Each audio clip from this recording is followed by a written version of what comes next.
में ड्रूप हम बेसिकली पढ़ रहे थे, तो फ्रूट का स्ट्रक्चर था वो। तो फ्रूट में हमने ड्रूप स्टडी किया था। ड्रूप इज बेसिकली जिसमें एंडोकार्प हार्ड होता है या स्टोनी होता है, मतलब हार्डनेस चाहिए basically, hardness in the terms of stone. तो आपको कोकोनट समझा रहा था कि जैसे जो मंदिर में नारियल आप फोड़ते हैं, तो जो शेल उसका हार्ड वाला है वो तोड़ते हैं आप, वो एंडोकार्प है। और तोड़ने के बाद आपको अंदर व्हाइट सा पोर्शन दिखाई देता है और अंदर नारियल का पानी होता है। तो कोकोनट में जो पोर्शन आपने तोड़ा वो बहुत हार्ड है, पत्थर पे मारते हो तो टूटता है। That hard portion is called endocarp. उससे बाहर जो होगा वो ब्राउन कलर का फाइब्रस वाला सेक्शन होता है, उसको मीजोकार्प कहते हैं। और बिल्कुल जो स्मूथ लेयर सबसे टॉप पे आएगी, जो कोकोनट वाटर के टाइम पे ग्रीन कलर की होती है, उसको हम बोलते हैं एपीकार्प। तो एपीकार्प, मीजोकार्प, एंडोकार्प, तीन चीजें हैं। और अंदर जो आपको मिलेगा कोकोनट में, जो अंदर खाने वाला हिस्सा है, बेसिकली वो एंडोस्पर्म होता है। कोकोनट में हम सीड भी नहीं खाते, कोकोनट में जो एडिबल पोर्शन है वो एंडोस्पर्म है। क्योंकि आपकी बुक में ज्यादा कुछ दे नहीं रखा है फ्रूट्स के बारे में, इसलिए जो दे रखा है हमें सिर्फ उसी पे फोकस करना है ना। हम यहाँ थे कल, ये कोकोनट स्टडी हो रहा था, तो कोकोनट में आपने ये देखा था कि कोकोनट में कौन सा पोर्शन एडिबल है। तो इन इस सेंस में यहाँ पे तीन पार्ट थे, एपिकार्प, मीजोकार्प, एंडोकार्प ना। इसमें जो एपिकार्प है आप यहाँ के लिए लिख सकते हैं, बस ये लास्ट था कल। एपिकार्प स्मूथ होता है। इसका जो मीजोकार्प है वो फाइब्रस है। कोकोनट का जो मीजोकार्प होता है उससे जो फाइबर मिलता है उसे क्वायर कहते हैं, है ना। जैसे कोकोनट के फाइबर की रस्सी आती है, एक ब्राउन कलर की रस्सी आती है जिसे हम क्वायर बोलते हैं। जैसे आपने क्वायर फोम सुना होगा कभी, कि पहले सोफा वगैरह में ब्राउन कलर का मटेरियल, फिलिंग मटेरियल होता था, सोफा में भर देते थे, तो वो क्वायर मैट्रेसेस कहलाते थे, बिकॉज उसके अंदर जो स्टफिंग की गई है वो कोकोनट के फाइबर की गई है। That coconut fibre is called coir. और किससे मिलता है? कोकोनट के मीजोकार्प से मिलता है ना। जो एंडोकार्प है वो हार्ड है, स्टोनी। इसे कोपरा कहते हैं साउथ इंडिया में, है ना। शेल के जैसा होता है, पत्थर के जैसा हार्ड होगा। सो दिस इज कॉल्ड कोपरा। कोपरा क्या है? कोकोनट का एंडोकार्प। तो ये आपको बता रहा था। और जो एडिबल पोर्शन है, अगर आप पूछेंगे कि कोकोनट में हम लेते क्या है, तो यहाँ पे सर कोकोनट वीडियो में में पानी देखिए। निकलेगा। यस, सर आपकी आवाज मुझे आ वीडियो नहीं में दिख रही, रही। स्क्रीन नहीं दिख रही।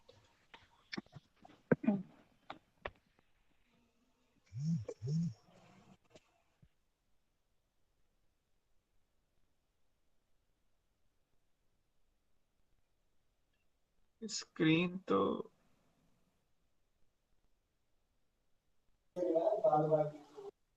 ठीक होगा, सर स्क्रीन विजिबल दिख है रही है। स्क्रीन। हाँ, मतलब अभी तो डाटा वाटा सब ठीक चल रहा है। Edible is yes sir. Endocarp, endosperm basically. मैं आपको ये बता रहा था, कोकोनट में एंडोस्पर्म भी दो होते हैं, सॉलिड भी होता है, लिक्विड भी होता है। ये 12th की बुक में आपकी सिलेबस में है, एनसीईआरटी में, बट हम इसको 12th में ही पढ़ेंगे। कोकोनट का जो पानी है, नारियल पानी, वो लिक्विड एंडोस्पर्म कहलाता है। और धीरे धीरे पानी खत्म हो जाता है और कोकोनट में जो व्हाइट पोर्शन होता है, गरी जिसे हम बोल देते हैं, तो वो सेम चीज है, बस पानी सूख गया तो वो बन गया, तो सॉलिड एंडोस्पर्म बोल देते हैं। अब जैसे आप नारियल पानी की शॉप पे जाइए, जहाँ से मतलब कोकोनट वो सेल करते ही हैं, वो आपसे पूछ लेते हैं कि आपको पानी चाहिए या क्रीम चाहिए या दोनों चाहिए, बिकॉज उन्हें पता है कि कौन कितना पुराना है और किसमें कितना पानी होगा, जो धीरे धीरे सूख के जो है वो क्रीम में कन्वर्ट होता जाएगा। तो आप जैसी डिमांड करेंगे वो वैसा निकाल देंगे। आपको टेंडर कोकोनट चाहिए, बिल्कुल पानी वाला, कि मुझे क्रीम नहीं चाहिए, तो उसमें केवल पानी ही पानी होगा और कुछ नहीं होगा। आप बोलिए कि पानी और क्रीम दोनों चाहिए, तो पानी थोड़ा कम होगा, थोड़ा सा क्रीम बन जाएगा। प्रॉपर क्रीम चाहिए तो पानी जीरो हो जाएगा, सिर्फ आपको क्रीम ही क्रीम नजर आएगा। और थोड़ा बहुत पानी तो उसमें भी होता है, जो आप मंदिर में नारियल फोड़ देते हैं। और फिर बिल्कुल सूख जाएगा तो पानी हट जाएगा, फिर वो ड्राई फ्रूट वाला कोकोनट बन जाएगा, जो सूखा नारियल आता है, जो ऑयल वाला होता है, जिससे कोकोनट ऑयल बनाया जाता है। तो कोकोनट को हम अलग अलग स्टेज पे हार्वेस्ट करते हैं। मार्केट में भी अलग अलग स्टेज पे आता है, कि बिल्कुल फ्रेश से लेके और बिल्कुल ऑयली एंडोस्पर्म तक कोकोनट से ऑयल निकलता है। ऑयल उसके एंडोस्पर्म में होता है। ये है, ये और ये। कोकोनट एक ऐसा सर प्लांट है आपने जिसका हर एक पार्ट इंडिया में यूज किया जाता है। बोलो बेटा। एंडोस्पर्म के नीचे सॉलिड प्लस लिक्विड क्या लिखा है मतलब? दोनों स्टेट में एंडोस्पर्म होता है। कोकोनट का जो पानी है वो लिक्विड एंडोस्पर्म है, और कोकोनट में जो गरी होती है वाइट, वो सॉलिड एंडोस्पर्म है। पानी और धीरे धीरे सर कम होता जाएगा, वाइट बनता जाएगा। क्या चीज? ये तो सबसे बाहर वाली लेयर जो होती है वो तो सबसे हार्ड होती है, तो वो स्मूथ कैसे लिखा है आपने मतलब? कौन सी सबसे बाहर वाली लेयर है? आप जो हार्ड वाली पढ़ रहे हैं वो सबसे बाहर नहीं है, वो तो एंडोकार्प है, उससे भी बाहर दो लेयर होती है। अच्छा, ठीक है। है ना? उससे भी बाहर दो लेयर और होती हैं, वो उनमें सबसे बाहर स्मूथ है ना?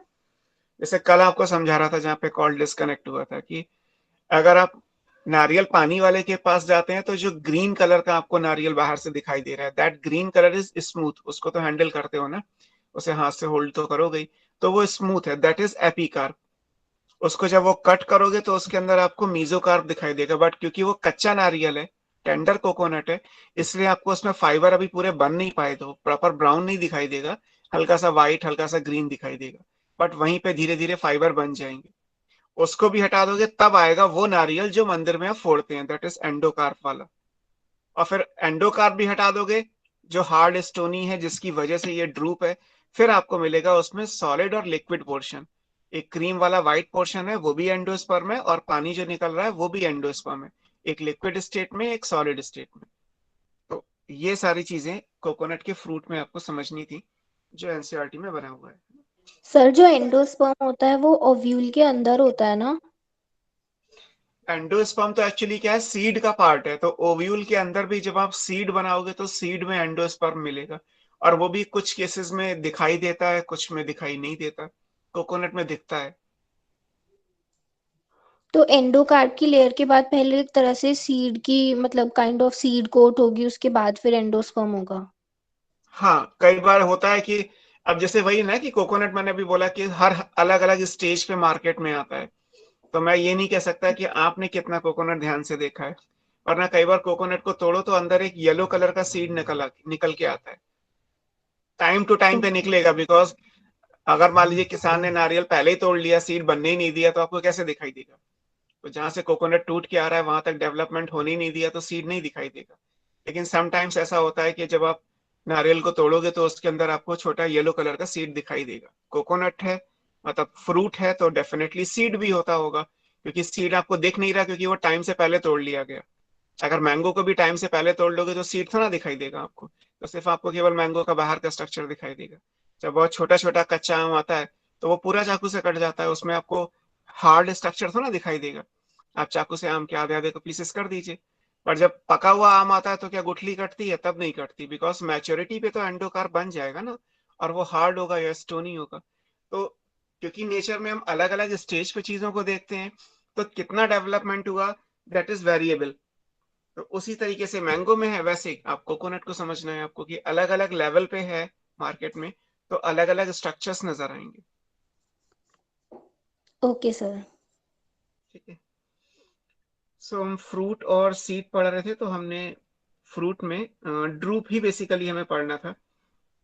इसके अलावा कोई अगर फ्रूट आएगा आगे, तो जब वो आएगा हम तब उसको डिस्क्राइब करेंगे। यहाँ पे जो एग्जाम्पल दे रखा है बुक में आपके, उसमें सिर्फ ड्रूप का एग्जाम्पल फ्रूट में कंसिडर किया गया है ना। हालांकि फ्रूट की डिटेल टेबल है, लेकिन अभी के लिए आपको सिर्फ इतना ही पढ़ना है कि ये क्या है। आज हम स्टार्ट करेंगे सीड से, और सीड के आगे की जो चीजें हैं उन पे जाना है। सीड का स्ट्रक्चर क्या है ना? सीड बनता है फर्टिलाइज्ड ओव्यूल से। जैसे फ्रूट आपने पढ़ा कि वो ओवरी से फर्टिलाइजेशन के बाद बन गया, ऐसे जो सीड बनेगा वो ओव्यूल से बन जाएगा, तो सीड को आप बोलोगे fertilised ovule.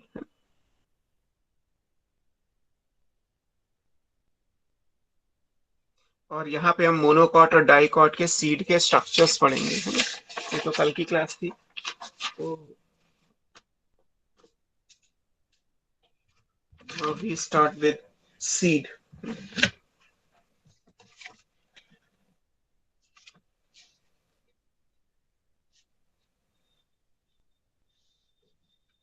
Seed is fertilized ovule, मतलब ओव्यूल में जब फर्टिलाइजेशन हो जाएगा तो सीड बन जाएगा, है ना। इसीलिए हमने सीड को डिफाइन करने में लिख लिया कि सीड एक फर्टिलाइज्ड ओव्यूल को रिप्रेजेंट करता है ना। किसी भी सीड के अंदर एक सीड का कोट होगा, है ना। एक मैच्योर सीड में क्या होंगे, दो पार्ट होंगे। एक सीड की कवरिंग है, उसे हम सीड कोट कहते हैं। ये 1 और 2 लेयर्ड होगा, डिपेंड करता है, किसी में 1 लेयर है, किसी में 2 लेयर्ड है। और फिर सीड के अंदर एक एम्ब्रियो होगा, है ना। एम्ब्रियो जो फर्टिलाइजेशन के बाद जाइगोट से बना होगा, है ना। अगर आप इस एम्ब्रियो में जाएंगे तो एम्ब्रियो के 3 अलग अलग पार्ट होते हैं। एम्ब्रियो में अगर आप एक्सिस के हिसाब से समझेंगे तो यहाँ पे एक एपिकोटाइल पार्ट होता है, एक बीच में मीजोकोटाइल होता है, और एक नीचे पार्ट होगा hypo. Hypo means below, AP मतलब एबव, मीजो मतलब बीच में। तो ये तीनों पार्ट को मिला के एम्ब्रियोनिक एक्सिस बनेगा, इसको हम एम्ब्रियोनल एक्सिस या एम्ब्रियोनिक एक्सिस कहते हैं। और इसके अलावा सीड में एक चीज और होगी, and that is cotyledon. Cotyledon का नंबर भी जो है वो आपने पढ़ा है कि या तो 1 होगा, जैसे आप बोलते हैं मोनोकॉट्स, आपने प्लांट किंगडम में लिखा होगा।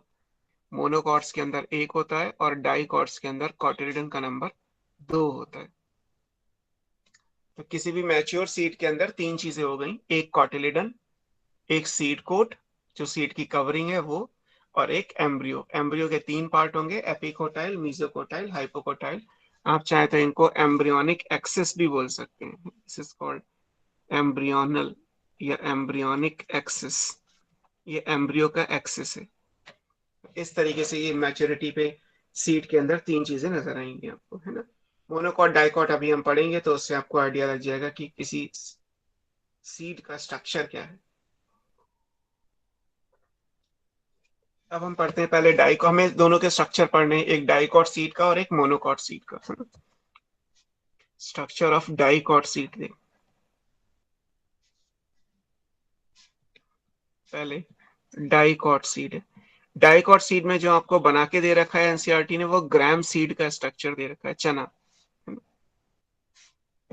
एक ग्राम सीड को इमेजिन करके आप उसको समझ सकते हो, it looks like.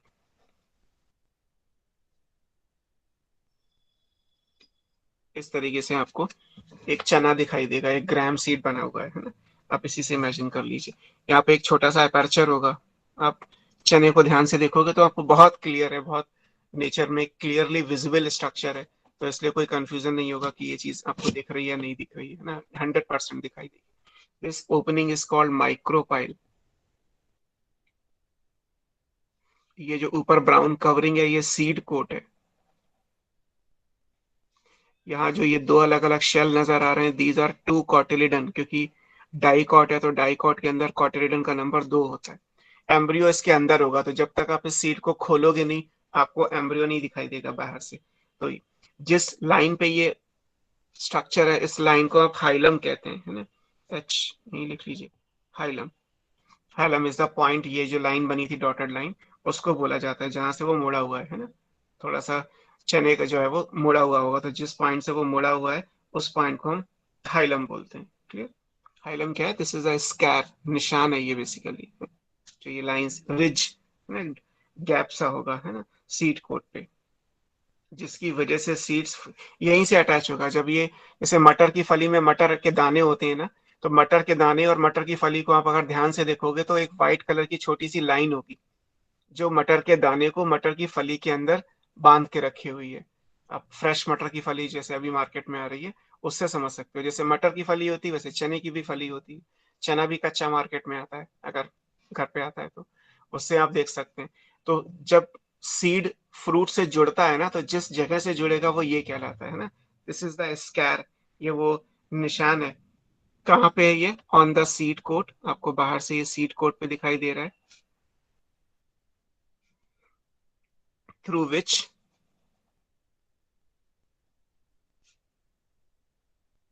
Seed. Sir ये माइक्रोपाइल ओपनिंग है ना? हाँ ये ओपनिंग है। Okay were sir. attached to fruit. Seeds fruit के साथ जिस स्कैर या जिस जगह से अटैच होंगे वो हाइलम कहलाता है ना। माइक्रोपाइल एक पोर के जैसा है ना। माइक्रोपाइल के दो काम होते हैं, इसके अंदर एक एम्ब्रियो भी होगा। एम्ब्रियो को तो सांस भी लेना है क्योंकि लिविंग एम्ब्रियो होता है। चने को आप जब भी भिगोइए उसमें स्प्राउटिंग बन जाती है ना। मान लीजिए जिसने चने की खेती की वो आज चने ने निकाल लिया। अब आज निकालने के बाद 10 साल के बाद अगर वो चने को बोएगा तब भी चने का प्लांट बन जाएगा। तो इसका मतलब हुआ कि 10 साल के अंदर चने का जो एम्ब्रियो है वो जिंदा रहा, क्योंकि वो आगे जाके ग्रो करके एक नया प्लांट बना रहा है। तो 10 ईयर्स तक अगर एम्ब्रियो जिंदा रहेगा तो सरवाइव भी करेगा ना। सरवाइव करने का मतलब है उसे ऑक्सीजन चाहिए, वो कार्बन डाइऑक्साइड रिलीज भी करेगा। एम्ब्रियोनिक सेल्स होंगी वो रेस्पायर भी करेंगी। तो वो कैसे करेंगी, तो डेफिनेटली गैसियस एक्सचेंज के लिए कोई जगह होनी चाहिए। तो माइक्रोबाइल का काम क्या है, it allows gaseous exchange for embryo, है ना। किस चीज के लिए, क्योंकि अंदर एम्ब्रियो है जो ऑक्सीजन को लेगा और कार्बन डाइऑक्साइड रिलीज करेगा, तो इसी जगह से होगा। और दूसरा चीज क्या है, जब आप सीड को चने को पानी में डालते हैं और वो चना फूल जाता है तो पानी भी अंदर जाएगा। पानी कहाँ से जाएगा, वो यहीं से जाएगा, है ना। इसके अलावा इसका रोल क्या है, it helps in absorption of water during seed germination. जब सीड जर्मिनेट करने वाला होगा तो आप पानी देंगे ही, पानी में डिप करके चने को भिगोते हैं, उसके बाद चने का स्प्राउट बनता है। तो इन केस में पानी तो अंदर जाएगा ही ना कहीं से तो पानी जाएगा। कहाँ से जाएगा, तो माइक्रोपाइल से जाएगा। माइक्रोपाइल के दो ही फंक्शन है, सीड जर्मिनेशन के टाइम पे वाटर की एंट्री को अलाउ करना, और जब तक सीड डॉर्मेंट पीरियड में है, जब तक सीड से आप प्लांट नहीं बना रहे तब तक उतने टाइम तक जो है वो उसमें जो एम्ब्रियो है उसको ऑक्सीजन देना, कार्बन डाइऑक्साइड निकल के आना, जो गैसियस एक्सचेंज होना है, जो रेस्पिरेशन में हेल्प करना है, वो माइक्रोपाइल करेगा। तो ये हाइलम और माइक्रोपाइल दोनों के मैंने यहीं पे लिख दिया आपको, है ना। जो सीड कोट होता है वो 2 लेयर में होता है। अगर आप चने में देखेंगे तो चने के अंदर जो ये सीड कोट है ये 2 लेयर्ड है ना। इसमें 2 लेयर होती है। एक आउटर लेयर होती है, आउटर लेयर को हम टेस्टा कहते हैं, और एक इनर लेयर होती है, उसको हम टैगमेन कहते हैं। इवन मटर में भी आप ध्यान ध्यान से देख सकते हो, जब ग्रीन मटर आती है तो मटर के दाने के ऊपर 2 लेयर होती हैं। एक ग्रीन कलर की लेयर है, फिर एक ट्रांसपेरेंट सी लेयर निकलती है पतली सी। जैसे चने में भी है, चने में जो चने का छिलका है जो ब्राउन कलर का है वो आउटर टेस्टा है। उसी के अंदर एक थिन मेम्ब्रेन भी होती है, उसको इनर मेम्ब्रेन कहते हैं, वो टैगमेन कहलाती है। तो टेस्टा और टैगमेन, जैसे यहाँ लिखा है कि सीड कोट 2 लेयर का भी हो सकता है, एक का भी हो सकता है। चने में कैसा है, ये 2 लेयर्ड। और ये दो आपको कॉटिलिडन नजर आ रहे हैं, तो कॉटिलिडन एजीज वाले, है ना। यहाँ जगह नहीं है, नीचे देख लेते हैं। जब इसको आप खोलोगे तो यहाँ से ये छिलका उतर जाएगा, चने में ये 2 दालें निकल आएंगी, चने की डाइकॉट है ना, तो 2 में टूट जाएगा। यहाँ पे आपको छोटा सा एम्ब्रियो नजर आएगा इस पॉइंट पे। जैसे कई बार आपने रोस्टेड मूंगफली को देखा हो, हल्दीराम की मूंगफली का पैकेट लीजिए, रोस्टेड वाली, तो उसमें आपको मूंगफली के दाने दिखाई देंगे और छोटे छोटे कुछ टुकड़े से टूटे हुए नजर आएंगे। जब मूंगफली को रोस्ट करेंगे तो इसके अंदर जो एम्ब्रियो है वो अलग हो जाएगा, और दोनों दालें मूंगफली की जो है वो अलग हो जाएंगी। मूंगफली, चना, मटर सब एक ही फैमिली के हैं, एक ही जैसा स्ट्रक्चर आएगा, बस देखने में ये थोड़ा ऐसे है। मूंगफली का थोड़ा लंबा सीड होगा, मटर का थोड़ा गोल होगा, लेकिन पार्ट्स तो सब एक जैसे होंगे, सबकी फैमिली एक ही है। तो पीनट के अंदर आपको जो है वो आराम से आप वो छोटे छोटे डॉट्स देख सकते हैं जो एम्ब्रियो हैं। जब आप इसको खोलोगे तो ये कैसा दिखाई देगा, इट लुक्स लाइक ये इस तरीके से। यहाँ पे एक छोटा सा एम्ब्रियो होगा, ये, और ये एक कॉटिलिडन है, ये दूसरा कॉटिलिडन है। सो दीज आर सर मेरा द, नेट नहीं आ रहा था तो मैंने नोट नहीं पाया, ऊपर कर दीजिए एक बार। एक मिनट बेटा, ऐसे रखना है। सर थोड़ा ऊपर।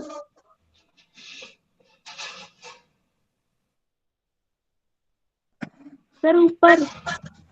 ऊपर करना है।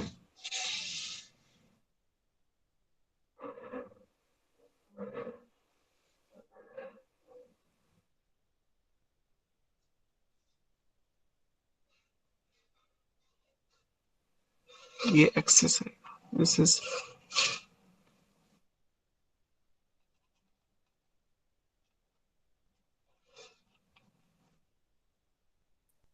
सर थोड़ा और ऊपर कर दो। एक मिनट बेटे।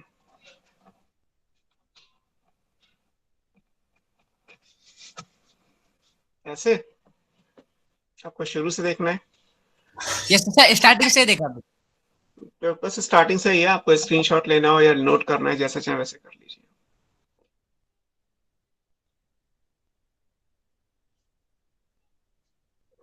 सर हम्म। सर ये जो स्कार का मतलब क्या होता है? स्कार का मतलब वैसे तो चीरा लगाना होता है, तो जहाँ पे कट लगा हो वो स्कार कहलाएगा। सर फिर हाइलम एक पॉइंट पॉइंट पे होता है या ये जो बीच की एक्सिस है वो होती है? नहीं, ये जो डिप्रेशन है ना, इसी को हाइलम कहते हैं। हाइलम खुद अपने आप में स्कार है। जैसे आप ओके चने का, अपने किचन में जाइए, अगर है तो एक चने का दाना लेके आइए, तो आपको एक बीच में लाइन नजर आएगी, दोनों कॉटिलिडन के बीच में डिप्रेशन सा नजर आएगा, गड्ढा सा। That line is called scar. Sir मतलब ये पूरी लाइन ही हाइलम है? नहीं, हाइलम तो एक्चुअली यहाँ माइक्रोपाइल के पास आएगा, बट ये लाइन पूरी स्क्वायर है। हाइलम तो ये नुकीला सा होता है ना, इसको मैं अगर घुमा के बनाऊंगा तो चना ऐसे बन जाएगा। आई थिंक ये इस तरीके से भी चना को आप समझ सकते हैं। किसी और एंगल से देखोगे तो चना शायद ऐसे दिखाई देगा। अगर ऐसे दिखाई देगा तो ये जो गड्ढा सा दिखाई दे रहा है साइड में, ये हाइलम है। और माइक्रोपाइल यहाँ पहुंच गया, स्क्वायर फिर यहाँ आ गया। मैंने व्यू चेंज कर दिया ना इसका। तो सर हाइलम केवल वो पॉइंट है जहां से वो जुड़ेगा, है ना, यहाँ पे लिखा है स्क्वायर, तो ये पूरी लाइन है।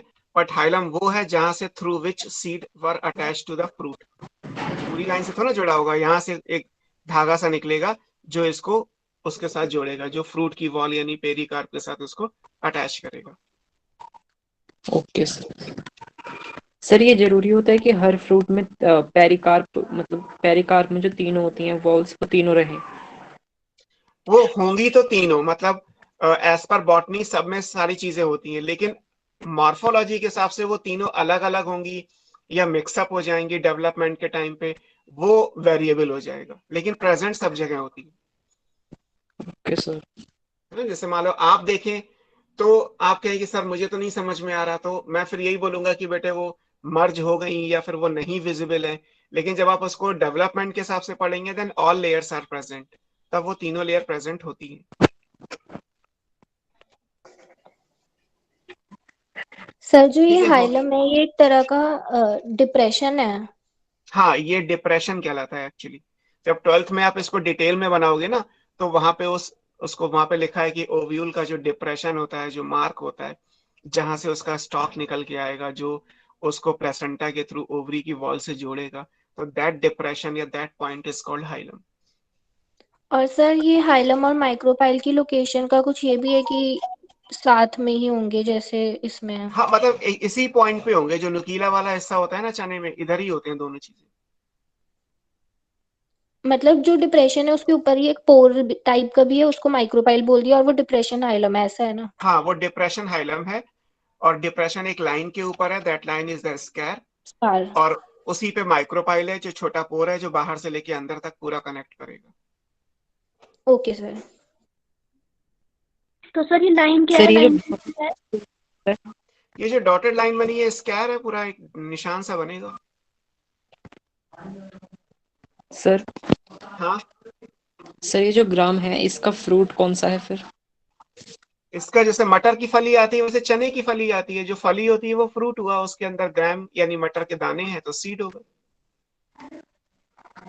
चलो ओके और सर। इसका जो, हाँ, इसका जो फ्रूट का नाम है, अगर आप वैसे पढ़ रहे हैं लाइक कि जैसे मैंगो में ड्रूप होता है, तो ग्राम में क्या बोलोगे? तो ग्राम में जो फूड होता है उसको पॉड बोलते हैं, हिंदी में फली बोलते हैं, इंग्लिश में पॉड या लेग्यूम कहा जाता है। Okay sir. तो जैसे मटर की फली होती है वैसे चने की भी होती है, वैसी राजमा की होती है, वैसे मूंगफली भी एक फली है। तो इस तरीके से चीजें आएंगी सेम है। छोले की भी वैसी ही होती है। अरहर, मूंग, मसूर, जितनी दालें हैं सबकी फली एक ही जैसी होती है। सब एक ही फैमिली के प्लांट हैं। हम फैबेसी फैमिली में है, अभी आप फैबेसी फैमिली पढ़ोगे तो उसमें आपको ये सारी चीजें मिल जाएंगी। ये हो गया, मैंने इसका छिलका हटाया, ग्राम सीड को हटा दीजिए, छिलका ब्राउन कलर का जो है वो सीड को हटा दीजिए, तो आपको अंदर दो कॉटिलिडन नजर आएंगे और एक छोटा सा स्ट्रक्चर नजर आएगा जो एम्ब्रियो है। जैसे यहाँ लिखा है एम्ब्रियो में, एपिकोटाइल, मीजोकोटाइल, हाइपोकोटाइल, एम्ब्रियो के 3 पार्ट होते हैं, है ना, ये लिखा था ना ऊपर, एम्ब्रियो में एपिकोटाइल, मीजोकोटाइल, हाइपोकोटाइल। तो यहाँ पे बना के दिखा दिया गया कि जो कॉटिलिडन के ऊपर निकलेगा वो एपिकोटाइल है, वो प्लीम्यूल बनेगा। हमने यहीं से चैप्टर स्टार्ट किया था। सीड को जर्मिनेट करेंगे तो रूट रेडिकल से बनती है, शूट प्लीम्यूल से बनती है। जब आपने मॉर्फोलॉजी स्टार्ट किया तो यहीं से तो स्टार्ट किया था। बीच में जो छूट जाएगा, दैट मिडिल पोर्शन इज मीजोकोटाइल। तो ये पूरा एम्ब्रियो हो गया। कि अगर हम चने को खोल दें तो हमें इस तरीके से स्ट्रक्चर्स नजर आ जाएंगे। सर सर ये मीजो क्या है? बीच में है तो मीजोकोटाइल, नीचे है तो हाइपोकोटाइल, ऊपर है तो एपिकोटाइल। सर तो ये किसी में डेवलप होगा? इतना ही होता है, किस- ये जो छोटा सा ही होता है बहुत। सर मीसोकोटाइल किस में डेवलप होगा? इसका कुछ काम है? सब में होता है। अरे हमारा सिर है और हमारे पैर हैं तो कुछ बीच में भी आएगा ना, बीच वाला सर स्ट्रक्चर गायब होना कर दोगे। सर जैसे एपिकोटाइल प्लीम्यूल बनाता है या हाइपोकोटाइल रेडिकल, तो मीसोकोटाइल का ऐसा कुछ नहीं है? मीजोकोटाइल कुछ नहीं ऐसे बनाता, वो सिर्फ बीच में प्रेजेंट है, इसीलिए मीजोकोटाइल है। कोटाइल फॉर ओके कॉटिलिडन, उससे ऊपर है तो एपिकोटाइल, उससे नीचे है तो हाइपोकोटाइल, उसके बीच में है तो मीजोकोटाइल। लेकिन ओके जो सर। पार्ट बनेंगे, क्योंकि जो ग्रोथ होती है, जैसे आपने रूट स्टेम पढ़ा था, तो ग्रोथ तो टिप से होती है ना, रूट का मेरिस्टेम यहाँ पे होगा तो ग्रो केवल ये करेगा नीचे, शूट का मेरिस्टेम यहाँ होगा तो ग्रो ऊपर करेगा। यहाँ कोई मेरिस्टेम तो है नहीं जो ये ग्रो करे, ये तो केवल बीच में प्रेजेंट है। बीच में है तो पहले भी मीजोकोटाइल कहलाएगा, बनने के बाद भी मीजोकोटाइल ही रहेगा। Okay sir. ओके। तो सर आपने ग्राम की एम्ब्रियोनिक सीड बनाई है मतलब? हाँ, ये ग्राम का एम्ब्रियो है पूरा, ये छोटा सा जो है, जो बाहर से नहीं दिखाई देगा, जब तक चने को खोलोगे नहीं तब तक नहीं दिखाई देगा, है ना। जैसे चने में स्प्राउटिंग होती है ना, आपने चने पानी में भिगो दिए, उसका टेस्टा टूट गया, और टूटने के बाद जो है वो अपने आप स्प्राउटिंग नजर आई आपको, तो यहीं से ये आगे ऊपर चला जाएगा तो प्लीम्यूल, ये नीचे चला जाएगा तो रेडिकल। चने के दोनों कॉटिलिडन, आपको येलो कलर के चना होता है दिखाई देते ही है, ब्राउन कलर का छिलका होगा, वो टूट जाएगा। सीड जब ग्रो करेगा तो फिर ऑब्वियस सी बात है, जब तक सीड टेस्टा टूटेगा नहीं, अंदर से एम्ब्रियो बाहर कैसे आएगा। तो सीड टेस्टा रप्चर होगा तो ये ग्रो करके फिर से जहां से शुरू की थी मॉर्फोलॉजी हमने, लाइक रूट बनेगी पहले या शूट बनेगा, फिर शूट में डिफरेंशिएशन होगा तो ब्रांचेस, स्टेम, लीफ, ये सब बनेंगे। हो गया। कॉटिलिडन का काम क्या है, इसमें फूड स्टोर होता है। जब ये शुरू में ग्रो करेगा, जब यहाँ से प्लांट बनना शुरू होगा, तो अभी लीफ तो है नहीं जो फोटोसिंथेसिस हो जाए, तो स्टार्टिंग की एनर्जी कहाँ से आएगी, तो प्लांट अपना फूड मटेरियल यहाँ स्टोर करता है। तो कॉटिलिडन का काम क्या है, ये फूड को स्टोर करता है ना। इस केस में मतलब एटलीस्ट हम ग्राम के केस की बात करें तो ये फ्लैशी है। फ्लैशी का मतलब स्टोर्ड फूड, स्टोरेज के लिए, फूड स्टोरेज। ये फ्लैशी है और इसमें फूड स्टोर हो रहा है, तो कॉटिलिडन में फूड स्टोर हो रहा है और ये धीरे धीरे कंज्यूम हो जाएगा। तब तक इसमें आगे जाके लीफ बनी जाएंगी। जब ये कंज्यूम हो जाएगा तब तक लीफ की फोटोसिंथेसिस हो जाती है, तो उसके अलावा लीफ बन जाएंगी तो फिर नया प्लांट बन चुका होगा। ठीक है। तो ये बात हो गई हमारे डाइकॉट सीड के स्ट्रक्चर की, कि डाइकॉट का स्ट्रक्चर कैसा है ना। अब चलते हैं मोनोकॉट सीड के स्ट्रक्चर पे। हटा दो, चेंज कर दो शीट।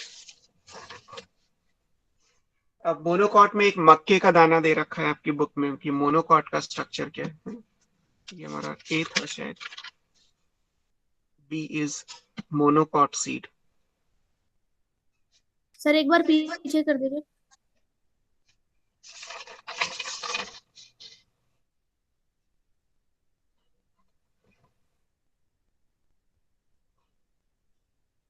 हो गया सर। मोनोकॉट में मेज, मक्का दे रखा है। मेज मोनोकॉट का सीड है। ठीक है। अब मेज में अगर आप देखोगे तो आपको क्या क्या नजर आएगा, इसका स्ट्रक्चर कैसा आएगा। मेज में इस तरीके से स्ट्रक्चर है। मक्के का दाना अगर आप बनाएंगे तो ये ऐसे बाहर एक लेयर है। एक तो ये भी कि मेज में फ्रूट और सीड एक ही होता है, जो मक्के का दाना आएगा वही मक्के का फ्रूट है और वही मक्के का सीड है। ऐसे गेहूं का दाना है तो गेहूं का सीड भी वही है, गेहूं का फ्रूट भी वही है। अगर आप सनफ्लावर भी लेते तो सनफ्लावर का जो बीज होता है वही सनफ्लावर का फ्रूट होता है। ऐसा क्यों है, उसका रीजन आप कल वाले डायग्राम से समझ सकते हो। कल मैंने आपको बेसल प्रेजेंटेशन पढ़ाया था, ये देखो, है ना, कल ये पढ़ाया था आपको बेसल प्रेजेंटेशन।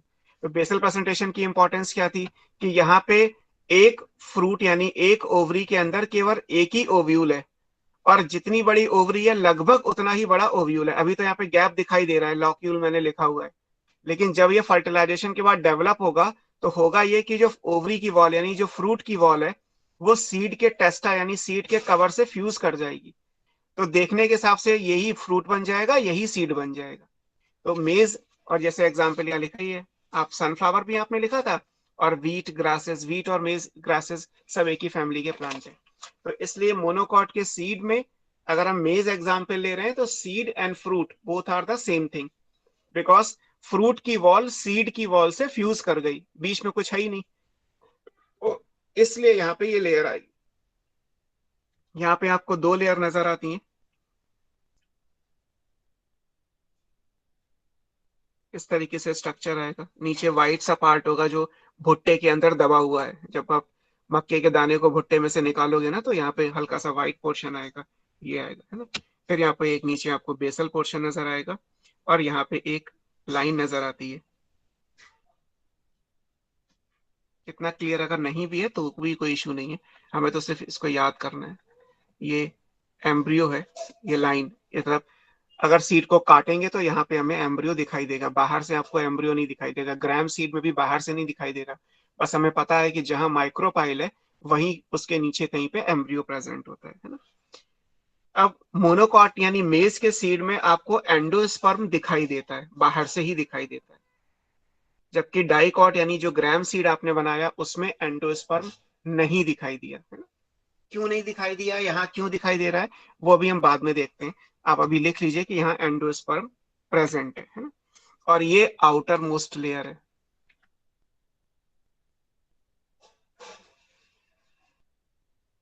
अब इस आउटर मोस्ट लेयर को हम क्या बोलते हैं, ये कैसे बनती है, वो भी हम देखेंगे क्या क्या चीजें, है ना। अब अगर हम इसको लंबाई में ही कट कर दें, सामने से इसको आधा कर दीजिए, अपने आप तो टूटेगा नहीं, बिकॉज मोनोकॉट है तो एक ही कॉटिलिडन होगा ना। दो कॉटिलिडन होते तो आप दोनों को अलग कर पाते, छिलका उतारते और अलग कर लेते। ना मक्के के दो हिस्से हो सकते हैं, ना गेहूं के दाने के हो सकते हैं, ना चावल के दाने के दो हो सकते हैं, ना ज्वार बाजरा के होंगे, क्योंकि ये सारे मोनोकॉट्स हैं, सब एक ही फैमिली के प्लांट है। तो इनमें आपको सेक्शन जैसे कट करते हैं आप, जैसे माइक्रोस्कोप को यूज करके करते हैं, वैसे करके आपको देखना पड़ेगा। जब आप इसको कट करेंगे then it looks like this.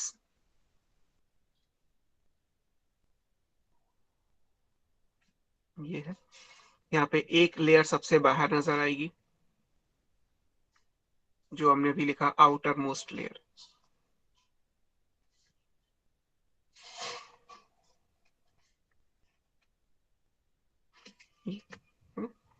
ये आउटर मोस्ट लेयर है। इसके अंदर फिर आपको एक और पार्टीशन सा नजर आएगा, जैसे ये ना, ये वाला हिस्सा अलग है और ये अंदर वाला नीचे का हिस्सा अलग है, तो ये नीचे का हिस्सा हो गया, है ना। यहाँ पे अब लेयर आएंगी वो जो फ्यूजन के हिसाब से बनती है। जैसे बेसल प्रेजेंटेशन इसमें होता है, तो बेसल प्रेजेंटेशन के अंदर ओव्यूल और ओवरी वॉल के बीच में स्पेस ना के बराबर था। अब जब ये फ्रूट बनेगा तो ये फ्यूज कर जाएंगी दोनों लेयर। जब फ्यूज कर जाएंगी तो फ्रूट भी यही बन जाएगा, सीड भी यही बन जाएगा, है ना, देखने के हिसाब से। बाकी हमें पता है कि फ्रूट और सीड की एनाटॉमी अलग अलग होती है, लेकिन जब आप मॉर्फोलॉजी देखोगे तो आपको दोनों स्ट्रक्चर एक जैसे ही दिखाई देंगे, दोनों में कोई चेंज नहीं होगा।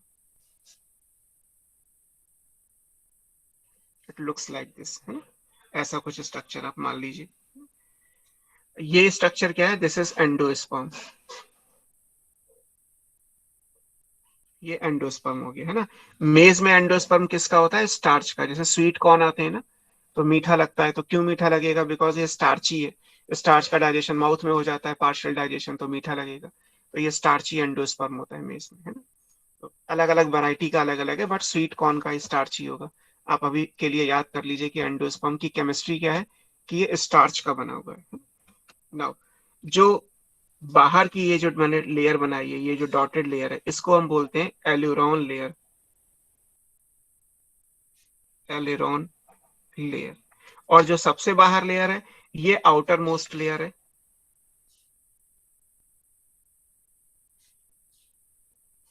अब ये आउटर मोस्ट लेयर कैसे बनी हुई है, ये फ्रूट की वॉल और सीड की वॉल दोनों फ्यूज कर गई है ना। जैसे आपने भी बनाया था बेसल प्रेजेंटेशन, उसमें ओवरी की वॉल और ओव्यूल की वॉल में ना के बराबर का गैप है। अगर उन दोनों को आपने फ्यूज कर दिया, क्योंकि जब सीड ग्रो करेगा तो अंदर जितनी जगह है वो सारी कवर हो जाएगी। जब वो सारी जगह कवर हो जाएगी तो दोनों लेयर मिल जाएंगी। तो जो आउटर मोस्ट लेयर है वो किसकी बनी है, वो फ्रूट की वॉल भी है यानी पेरिकार्प, और सीड का कवरिंग भी है। सीड की कवरिंग क्या कहलाती है, सीड कोट। जैसे आपने भी डाइकॉट यानी ग्राम सीड में बनाया, तो ग्राम सीड में सीड कोट अलग दिखाई दे रहा है, और अगर फली बनाते ग्राम की तो फ्रूट की वॉल भी होती। यहाँ पे तो एक ही सीड होता है एक फ्रूट के अंदर, तो इसका मतलब, और फ्रूट और सीड दोनों मिक्सअप हो गए तो दोनों एक ही जैसे स्ट्रक्चर नजर आएंगे। तो ये पूरी लेयर बाहर वाली केवल फ्रूट और सीड के कोट दोनों को फ्यूज करने से बन गई है ना। इसके अंदर ये एलेरॉन की लेयर है। एलेरॉन होता क्या है, एलेरॉन प्रोटीन का बना होता है, हमेशा फिक्स है। एलेरॉन लेयर कैसी होती है, ये प्रोटीन की होती है। जैसे हम कहते हैं ना, पहले क्या होता था कि चक्की से गेहूं का आटा पिसवाया, तो फिर हम गेहूं का आटा छानते थे। जब हम गेहूं का आटा छानते थे तो उसमें से भूसी निकलती थी, चोकर कहते थे उसे, हस्क, और वो हम कैटल को खिला देते थे और आटा खुद खा लेते थे। आजकल क्या होता है, पैकेट वाला आटा आता है, उस पर लिखा होता है आशीर्वाद का आटा है, तो उस पर लिखा होता है होल व्हीट आटा। होल व्हीट आटे का मतलब क्या है, कि गेहूं को पूरा पीस दिया गया। तो जो प्रोटीन बेसिकली हम पहले चक्की में से छान के अलग कर देते थे, वो अब हम आटे में मिला के खा लेते हैं, क्योंकि हमें पता है कि प्रोटीन भी हमारी बॉडी के लिए जरूरी है। पहले इस चीज को केवल कैटल्स को खिलाया जाता था, आजकल हम खुद ही ये खाते हैं। आजकल लोगों को लगता है कि ओबेसिटी के हिसाब से उन्हें स्टार्ची फूड कम लेना है, कार्बोहाइड्रेट्स कम से कम लेने हैं, प्रोटीन ज्यादा से ज्यादा लेना है। तो वो होल व्हीट आटे का कल्चर आ गया कि गेहूं को इतना फाइन पीस दो कि आप इसमें से चोकर वाला हिस्सा अलग ना कर पाओ। लेकिन पुराने जमाने में ऐसा नहीं होता था। घर में चक्की से पीसते थे, तो मोटा मोटा गेहूं पिसेगा तो चोकर अलग हो जाएगा, आटा अलग हो जाएगा। तो aleurone is what, that protein layer, क्योंकि ये इंपॉर्टेंट है हमारे न्यूट्रिशन पॉइंट ऑफ व्यू से। इसलिए ये आजकल ट्रेंड आ गया कि होल व्हीट आटा आने लगा, है ना। या जैसे आपने चावल को देखा होगा और किसी ने धान को देखा हो, धान वो है जो जिससे चावल बनता है। धान में ऊपर जो लेयर है ग्रीन ब्राउन कलर की, वो हटा देते हैं तो चावल का दाना निकल के आता है। तो जो आप हटाते हैं, जो धान की भूसी कहलाती है, हस्क, वो ये वाला सेक्शन है, एलुरॉन लेयर बाहर वाला। और फिर जो रह गया चावल का दाना, वो यूज कर लिया। ऐसे मक्के में भी है, जब आप मक्के से पॉपकॉर्न बनाते हैं ना, तो अंदर से व्हाइट निकलता है, ऊपर से मक्का येलो होता है। जो बाहर येलो लेयर है वो ये है, और जो अंदर व्हाइट पोर्शन है वो ये है। अब जैसे ही आप उसको रोस्ट करोगे, तो अंदर से पानी है वो एवोपरेट करके बाहर आएगा, तो सीड अपने आप फट जाएगा। माइक्रोपाइल से गया पानी निकल के, एकदम से जब बाहर आया तो फट गया तो पॉपकॉर्न बन गया। तो सारी चीजें सर जो टेक्निकली ठीक आपने है। बनाया स्ट्रक्चर, इसमें जो आपने 3 बॉल्स बनाई है सर, इसमें कौन सी ओवली के कौन सी ओव्यूल की है वो समझ नहीं आ रहा। दोनों मिल गई है, इसमें नहीं समझ सकते हैं आप। दोनों जब चीजें फ्यूज हो जाएंगी तो नहीं समझ सकते। बस आपको इतना पता है कि बाहर वाली जो भी है वो फ्रूट वॉल है, और इसमें जो भी आएगी वो सीड कोट आएगी। ये जो बाहर की लाइन बनी हुई है, जो गैप के साथ बनी है, ये दोनों एक ही लेयर है, इन दोनों को अलग अलग नहीं कर सकते। लेकिन अगर आपको लगे कि बाहर कौन सी अंदर कौन सी है, तो सीड की वॉल बाहर थोड़ा चली जाएगी। बाहर तो पहले ओवरी वॉल आएगी, उसके अंदर सीड की वॉल आएगी। लेकिन ये दोनों मिल गई हैं। अब जब दोनों मिल जाएंगी तो फिर क्या होगा, एक ही स्ट्रक्चर नजर आएगा ना। ये तो समझा रहा हूँ इतनी देर से कि आप यहाँ पे अलग अलग नहीं कर सकते। ग्राम के अंदर आप फ्रूट का स्ट्रक्चर अलग पढ़ोगे, सीड का अलग पढ़ोगे, बिकॉज वहां पे अलग अलग है। लेकिन अगर आप मेज के अंदर बात करेंगे तो फ्रूट और सीड दोनों बातें एक ही हो गई, क्योंकि दोनों फ्यूज कर गए। अगर एक बड़े बैलून के अंदर एक छोटा बैलून है, जो केवल छोटा इसलिए क्योंकि वो अंदर है, लेकिन वो एक्चुअली उतना ही बड़ा है जितना बड़ा बैलून है, तो दोनों की वॉल मिल जाएंगी ना, फिर अलग अलग कैसे करोगे। ऐसा ही कुछ स्ट्रक्चर यहाँ बन गया। तो यहाँ लिखा तो है कि आउटर मोस्ट जो लेयर है बाहर वाली, वो फ्रूट की वॉल और सीड कोट के फ्यूजन से बन गई है। दोनों अलग अलग नहीं हो सकती, can't be separated in any manner. अलग अलग कब थी, जब ये प्री फर्टिलाइजेशन था, जब इसको आप बेसल प्रेजेंटेशन की फॉर्म में पढ़ रहे थे, तब आपको अलग अलग दिखाई देंगी। जैसे फ्रूट बनना जाएगा, फर्टिलाइजेशन हो जाएगा, अलग अलग नहीं दिखाई देंगी। तो अलग अलग की भी नहीं जा सकती, है ना। फिर अंदर आएगी एक प्रोटीन की लेयर बाहर वाली, जिसको हम बोलते हैं एलुरॉन, और इसके अंदर ये एंडोस्पर्म है जो स्टार्च का है। एलुरॉन भी एंडोस्पर्म कैसा होता है बताओ, एंजियोस्पर्म का एंडोस्पर्म कैसा होगा। पोलाइडी लेवल के हिसाब से, हैप्लॉइड, डिप्लॉइड या ट्रिप्लॉइड? आपने प्लांट किंगडम में पढ़ा होगा। ट्रिप्लॉइड होगा ट्रिप्लॉइड सर। होता है क्योंकि, हाँ ट्रिप्लॉइड होता है क्योंकि वो ट्रिपल फ्यूजन से बनता है, प्लांट किंगडम में दे रखा है ना। तो अगर ट्रिप्लॉइड है तो ये एंडोस्पर्म है, तो ये कैसा होगा, 3n होगा, ट्रिप्लॉइड। अब एंडोस्पर्म में जो ये बाहर वाली लेयर है ना, यही एलेरॉन लेयर कहलाती है। एलेरॉन लेयर भी ट्रिप्लॉइड होती है। इसका मतलब ये भी एंडोस्पर्म है, ये भी एंडोस्पर्म है, ये स्टार्च का है, ये प्रोटीन का है, और ये हमेशा प्रोटीन का रहेगा बिना किसी चेंज के। इसकी केमिस्ट्री बदल सकती है, ये कभी स्टार्च का होगा, कभी ये प्रोटीन का होगा, कभी ये सेल्यूलोज का होगा, कभी ये ऑयल का होगा, लेकिन ये हमेशा प्रोटीन की ही होती है। Aileron layer is always proteinaceous. और इसका कभी पूछा जाता है पोलाइडी लेवल क्या है इसका, तो ये ट्रिप्लॉइड है। इसका मतलब एलेरॉन लेयर किससे बनी है, एंडोस्पर्म से बनी है। एंडोस्पर्म में जो सबसे बाहर की लेयर होगी उसी को नाम दे दिया गया है एलेरॉन लेयर। तो ये आपको याद रखना है। अब बचा ये हमारा नीचे का सर ये हिस्सा, जो फ्रूट वॉल है क्या और ये सीड फ्रूट वॉल कोट है, नहीं है? ये दोनों एक ही? नहीं नहीं, सबसे बाहर वाली। हाँ सबसे बाहर तो फ्रूट वॉल और सीड कोट दोनों है, ये मिला दिया, अलग अलग नहीं हो सकती। ठीक है ठीक है, सर ये इन दोनों डायग्राम्स में डिफरेंस क्या है? किसमें, ये और ये यस हम कट सर। करके देख रहे हैं, तो अभी नीचे बनाऊंगा, ये कट करोगे तब ये दिखाई देगा आपको। बाहर से तो ना कुछ दिख रहा है, बाहर से तो आउटर मोस्ट लेयर, और यहाँ पे जो मक्के का मीठा हिस्सा होता है अच्छा ये एंडोस्पर्म, बिना, अच्छा ठीक है सर। है ना। ये जो सेंटर में स्ट्रक्चर बना है ये कॉटिलेडन है, अभी मैं लिख दे रहा हूँ। जैसे यहाँ पे ये कॉटिलेडन हो गया, ये एक ही है, सिंगल कॉटिलेडन है ना, एक ही कॉटिलेडन है, तभी तो मोनोकॉट कहलाएगा। इसको यहाँ पे एक नाम दिया गया, ये शील्ड के जैसा है, जैसे शील्ड होती है ना ट्रॉफी, वैसा है, शील्ड शेप है। This is called scutellum. जैसे डाइकॉट के दो कॉटिलेडन है बट उनको कोई नाम नहीं दिया गया, यहाँ पे एक ही कॉटिलेडन है तो उसको एक नाम भी दे दिया गया, that name is scutellum. Scutellum is single shield shape cotyledon of monocot seed, for example maize. तो वन कॉटिलेडन है which is called, specifically called as scutellum, ये आएगा। अब इसके अंदर आपको एम्ब्रियो नजर आएगा, जैसे आपने एम्ब्रियो पढ़ा। बोलो। सर जैसे यहाँ पे एंडोस्पर्म की लेयर है, एलिरॉन लेयर, वैसे ही सभी एंडोस्पर्म की कोई लेयर होती है या नहीं होती? नहीं होती, सब जगह नहीं है। एलेरॉन लेयर आपको केवल ये मेज या मेज की जो फैमिली है केवल उसी में मिलेगी, ग्रास फैमिली में कैरेक्टरिस्टिक है ओके सर, जैसे उनकी कोई लेयर ही मोनो, नहीं होती? नहीं लेयर तो होगी बिकॉज ये मल्टी लेयर्ड स्ट्रक्चर है, बट उसे एलेरॉन नहीं बोलोगे आप, ओके सर। है ना। लेयर तो यहाँ पे 50 लेयर है, अंदर लेयर पे लेयर ही तो बनेंगी, सब सेल्स हैं तो लेयर में ही अरेंज है, लेकिन उनको एलेरॉन, सबसे बाहर वाली लेयर को जैसे मेज में आपने एलेरॉन बोला, वैसे आप मोनोकॉट में सब जगह पे एलेरॉन वर्ड यूज नहीं करोगे, है ना। आप ऐसे समझो कि मोनोकॉट तो एक क्लास है ना, आपने पढ़ा प्लांट किंगडम में कि एंजियोस्पर्म एक डिवीजन है, उसकी दो क्लासेस हैं, डाइकोटिलिडनी, मोनोकोटिलिडनी। और मेज का जब आप बॉटेनिकल नेम लिखोगे तो वो आएगा जिया मेज, तो वो जीनस स्पीशीज होगा। तो इसका मतलब आपको पढ़ाया तो जा रहा है क्लास, लेकिन उसमें एग्जाम्पल तो एक जीनस लिया गया। और होना क्या चाहिए लिविंग वर्ड के हिसाब से, क्लास के अंदर तो बहुत सारी ऑर्डर आएंगे, फिर बहुत सारे ऑर्डर में बहुत सारी फैमिलीज आएंगी, फिर फैमिली के अंदर बहुत सारे जीनस आएंगे, और फिर जीनस के अंदर स्पीशीज आती। तो एक क्लास को रिप्रेजेंट करने के लिए आपने एक एग्जाम्पल लिया मेज।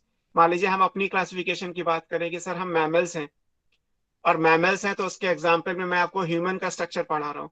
अब आप ये तो ना कहोगे कि जो आप ह्यूमन का स्ट्रक्चर पढ़ा रहे हैं वो सारे मैमल पे अप्लाई कर दोगे, सब पे थोड़ा अप्लाई हो जाएगा, वो केवल उस पे नो होगा जो ह्यूमन है। ऐसे यहाँ भी है कि मोनोकॉट का रिप्रेजेंटेटिव एग्जाम्पल है कि मैं मोनोकॉट को मेज से रिप्रेजेंट कर रहा हूँ, लेकिन इट डजंट मीन कि जो आप मेज में पढ़ रहे हैं वो सारे मोनोकॉट में हो जाएगा, बिकॉज सारे मोनोकॉट तो बहुत आ जाएंगे। अभी तो ऑर्डर होता, फैमिली होता, जीनस होता, स्पीशीज होता। तो ऐसे जैसे आपको मैंने जूलॉजी का एग्जांपल दिया, जू में बहुत अच्छे से समझ में आता है लोगों को, इसलिए मुझे ना चाहते हुए भी जूलॉजी के एग्जांपल से जाना पड़ता है कि अगर आप होमोसैपियंस पढ़ रहे हैं तो इसका मतलब ये नहीं कि आप सारे मैमल्स पे अप्लाई कर दोगे। क्यों? क्योंकि हम तो मैमल है, हमारी क्लास तो मैमलिया है। हाँ ये हो सकता है कि जो होमोसैपियंस के पे आप पढ़ रहे हैं वो ज्यादा से ज्यादा औरंगुटान, चिंपैंजी, गोरिल्ला, क्योंकि ये आपके नियर बाई है, ये एप्स हैं, वी आर ऑल्सो एप्स, हम कभी एप्स ही थे। तो एप्स पे जो प्राइमेट्स होते हैं उन पे अप्लाई कर लोगे, बाकी पे तो ना कर लोगे। रैबिट भी तो मैमल है, उसका स्ट्रक्चर हमारी बॉडी का स्ट्रक्चर बिल्कुल अलग हो। रैट भी मैमल है, हॉर्स भी मैमल है, एलिफेंट भी मैमल है, ऐसे यहाँ भी आएगा। Yes sir. अब आई क्लियर बात समझ में? यस सर, अब आ गई। चलो, तो ये हो गया कॉटिलिडन का नाम, शील्ड शेप है, स्कोटेलम, इसको हमने एक नाम दे दिया, याद कर लीजिए। अब इसमें एम्ब्रियो आएगा। मोनोकॉट में क्या होता है कि जो एम्ब्रियो है ना वो एक्सिस के साइड में होता है। मान लीजिए मैं ये लाइन बना दूं, क्योंकि बेसल प्रेजेंटेशन याद होगा तो मैंने आपको ये लाइन बना के दिखाई थी, है ना? नहीं तो मेरे पास फिगर है ही है, ये देखो, ये बेसल प्रेजेंटेशन था तो हमने एक सेंटर में लाइन बनाई थी, यहाँ पे प्लेसेंटा आया था। जब प्लेसेंटा यहीं पे होगा क्योंकि भुट्टे से यहीं से जुड़ा होगा। तो जब एम्ब्रियो आप बनाओगे तो इसके साइड में बनता है ना? यहाँ बनेगा एम्ब्रियो। ये एम्ब्रियोनिक लेयर है, ये एक लेयर है। बहुत ज्यादा क्लियर नहीं दिखाई देगी, ये सिर्फ डायग्राम बना रहा हूँ। इसको अलग से प्रोटेक्शन देने के लिए एक और लेयर है, ऐसे यहाँ पे सेंटर में ये लेयर है, और इसको प्रोटेक्ट करने के लिए एक और लेयर है अलग से। अब होना क्या चाहिए, ये बना हमारा एपिकोटाइल यानी प्रीम्यूल।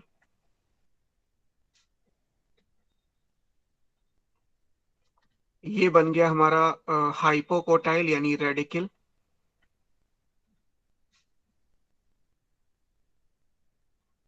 बीच में कहीं आप मान लीजिए कि अगर हम बनाते भी तो आता मीजोकोटाइल। अब यहाँ पे स्पेशल चीज क्या है, स्पेशल ये है कि एपिकोटाइल या प्रीम्यूल के ऊपर एक और एक्स्ट्रा प्रोटेक्टिव कवरिंग है, इसको हम बोलते हैं कोलियोप्टाइल। और ऐसे हाइपोकोटाइल या रेडिकल को फर्दर प्रोटेक्ट करने के लिए एक और एक्स्ट्रा कवरिंग है, दिस इज कॉल्ड कोलियोराइजा। तो यहाँ पे जो एम्ब्रियो बनेगा वो 5 चीजों से मिलके बनेगा, जबकि डाइकॉट के एम्ब्रियो में कोई कोलियोप्टाइल या कोई कोलियोराइजा जैसी चीज नहीं है। क्यों नहीं है, उसका रीजन है, क्योंकि डाइकॉट में जो एम्ब्रियो है वो 2 कॉटिलिडन के बीच में आराम से सेफ है, तो नेचर ने उसको फर्दर प्रोटेक्शन नहीं दिया। मोनोकॉट के अंदर जो एम्ब्रियो है वो एक्सिस के किनारे है, अगर मान लीजिए सीड यहाँ से गलती से डैमेज हुआ, फंगी या बैक्टीरिया ने इसको इन्फेक्ट कर दिया, तो इसका एम्ब्रियो तो बड़ी आसानी से मर जाएगा। सीड है लेकिन एम्ब्रियो तो मर गया, एम्ब्रियो मर गया तो प्लांट तो बन ही नहीं पाया ना। तो ऑर्गेनिज्म के पॉइंट ऑफ व्यू से नेचर ने इसको डबल प्रोटेक्शन दिया, एक तो एम्ब्रियो बनाया और एम्ब्रियो के ऊपर एक्स्ट्रा कवरिंग दी हुई है। प्रीम्यूल के ऊपर जो एक्स्ट्रा कवरिंग होती है उसे कोलियोप्टाइल कहते हैं, और रेडिकल के ऊपर जो एक्स्ट्रा कवरिंग होती है वो कोलियोराइजा कहलाता है। इन पांचों को मिला के हम एम्ब्रियो बोलते हैं, जबकि कोलियोप्टाइल और कोलियोराइजा जैसी चीज डाइकॉट के अंदर नहीं होती, है ना? ये इंपॉर्टेंट है। यहाँ जो एम्ब्रियो है ये कैसा है, ये साइड में है, इसे हम बोलते हैं लेटरली प्लेस्ड एम्ब्रियो, किनारे की तरफ है ये। मोनोकॉट का एम्ब्रियो कैसा होता है, लेटरली प्लेस्ड है, साइड में। बना लीजिए आप।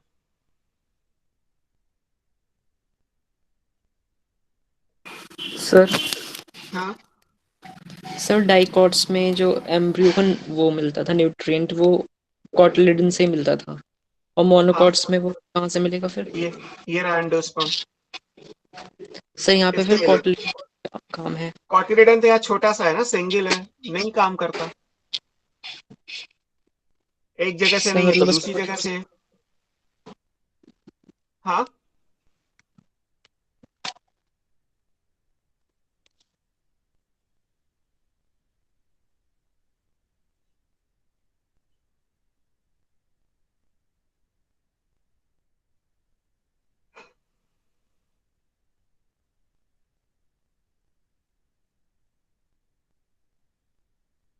यहाँ फूड का स्टोरेज एंडोस्पर्म कर रहा है ना, this is for food storage. Yes.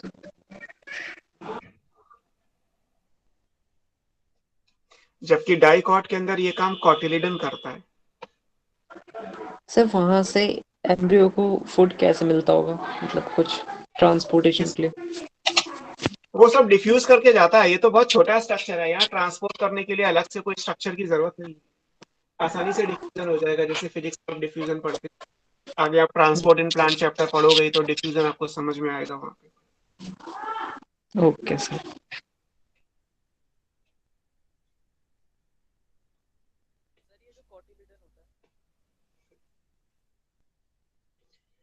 तो सर जो ये दूसरी वाली साइड है यहाँ भी एम्ब्रियो होगा या नहीं होगा? नहीं, वहां नहीं होगा, एक ही तरफ होता है, दोनों तरफ थोड़ा बनाओगे, एक ही एम्ब्रियो तो होगा, दो नहीं होते।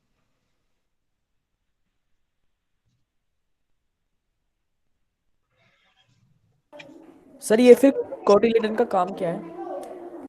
कॉटिलिडन यहाँ पे फूड स्टोर नहीं कर रहा, कॉटिलिडन एक प्रेजेंट है और ये एम्ब्रियो को तो यही कैरी कर रहा है ना, एम्ब्रियो यहाँ था ना पहुंचा दोगे, एम्ब्रियो तो कॉटिलिडन के अंदर ही है।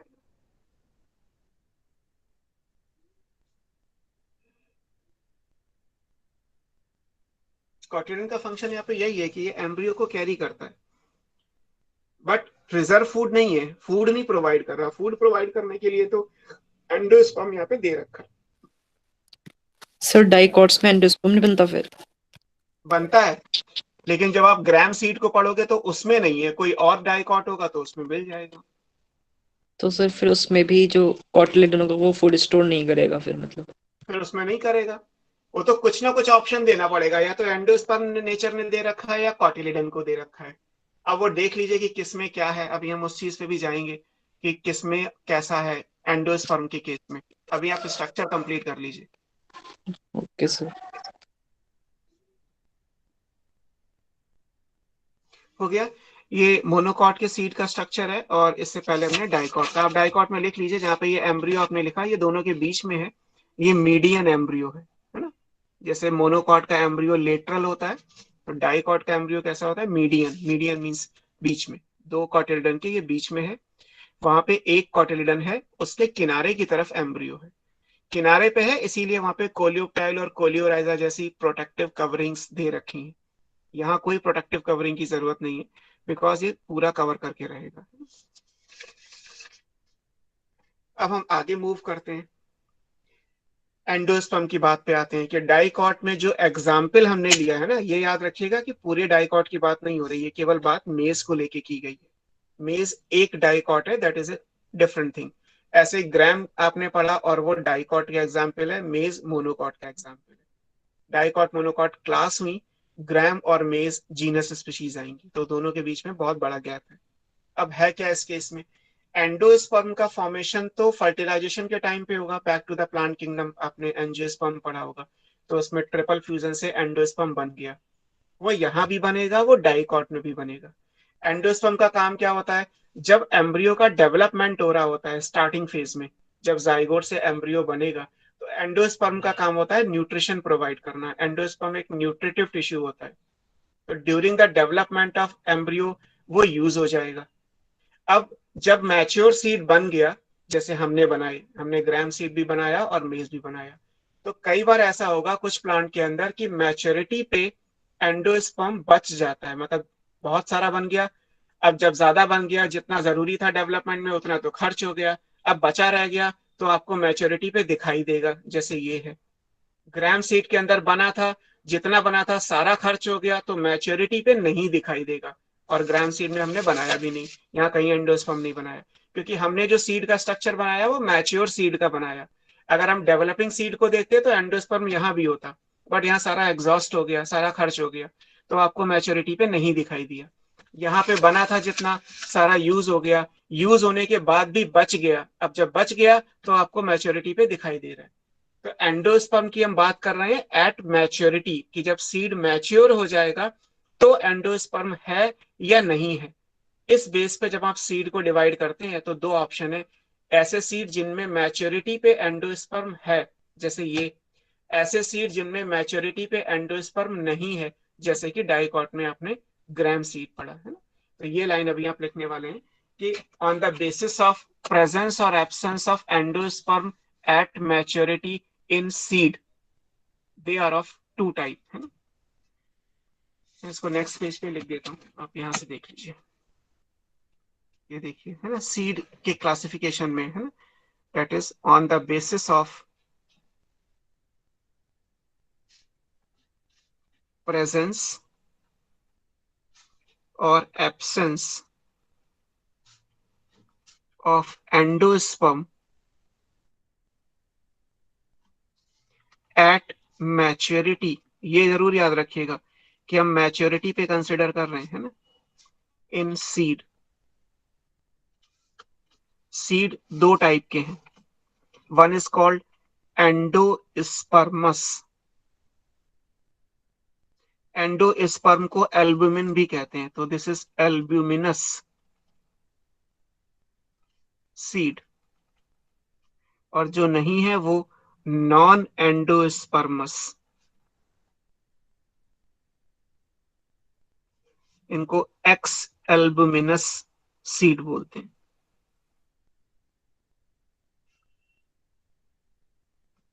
इनका मतलब क्या है? They have endosperm at maturity. They do not have endosperm at maturity.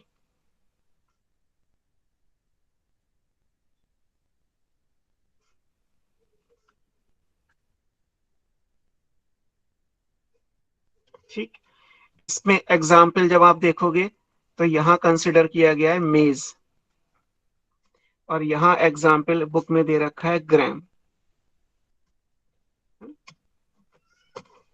ठीक, अब गलती कहां पे होती है? ये तो एनसीईआरटी ने जो लिखा वो मैंने आपको लिख के दे दिया है ना, आपने याद कर लिया। हम गलती क्या करते हैं? इसके समझने में करते हैं। एनसीईआरटी ने कहीं ये नहीं लिखा कि जितने भी डाइकॉट होते हैं वो सारे ऐसे होते हैं, या जितने भी मोनोकॉट होते हैं वो सारे ऐसे होते हैं। हमने क्या मान लिया कि मोनोकॉट का मतलब मेज, डाइकॉट का मतलब ग्राम। यहाँ ये नहीं लिखा कि ग्राम का सीड एंडोस्पर्मस अगर नहीं है तो सारे डाइकॉट का नहीं होगा, ऐसा तो कुछ एनसीईआरटी ने नहीं लिखा। या मेज में अगर एंडोस्पर्म है तो सारे मोनोकॉट के अंदर एंडोस्पर्म होगा, ऐसा कुछ नहीं लिखा हुआ है। तो आप गलत पढ़ते हैं या आप ध्यान से नहीं पढ़ते। आप बुक में देखेंगे तो लिखा है कि ग्राम हो गया, पी हो गया, ऐसे सीड्स के अंदर एंडोस्पर्म मैच्योरिटी पे नहीं होता, तो such seeds are called non endospermous या एक्स एल्बुमिनस सीड। और दूसरी तरफ हम ये पढ़ते हैं कि ग्राम सीड किसका एग्जाम्पल है? डाइकॉट का। तो हमने मान लिया कि जी सारे डाइकॉट के अंदर एंडोस्पर्म मैच्योरिटी पे नहीं होता, पता चला आंसर गलत करके चले गए। ऐसे यहाँ पे कि मेज में एंडोस्पर्म बना के दिखाया गया है, और मेज क्योंकि मोनोकॉट है तो हमने मान लिया कि जी सारे मोनोकॉट के अंदर एंडोस्पर्म मैच्योरिटी पे होता ही होगा। अभी थोड़ी देर पहले यही डिस्कशन हो रहा था कि मेज के अंदर जो चीजें हैं तो क्या वो सारे मोनोकॉट पे आएंगी? सारे मोनोकॉट पे नहीं आएंगी, वो केवल मेज पे अप्लाई हो रही। वो बात अलग है कि maize belongs to class monocot and gram belongs to class dicot. तो ये तो एनसीईआरटी के एग्जाम्पल हो गए। एनसीईआरटी में ही आगे जब आप जाओगे तो जैसे ग्राम सीड है, उसमें मैच्योरिटी पे एंडोस्पर्म नहीं होता है ना। ऐसे ही ग्राम सीड के साथ अगर हम और लिखें, मान लीजिए कैस्टर है, सॉरी ये ग्राम तो ये डाइकॉट है, और ग्राम सीड के अंदर एंडोस्पर्म नहीं होता, तो ये ठीक है अपनी जगह है। लेकिन सारे डाइकॉट में नहीं होता।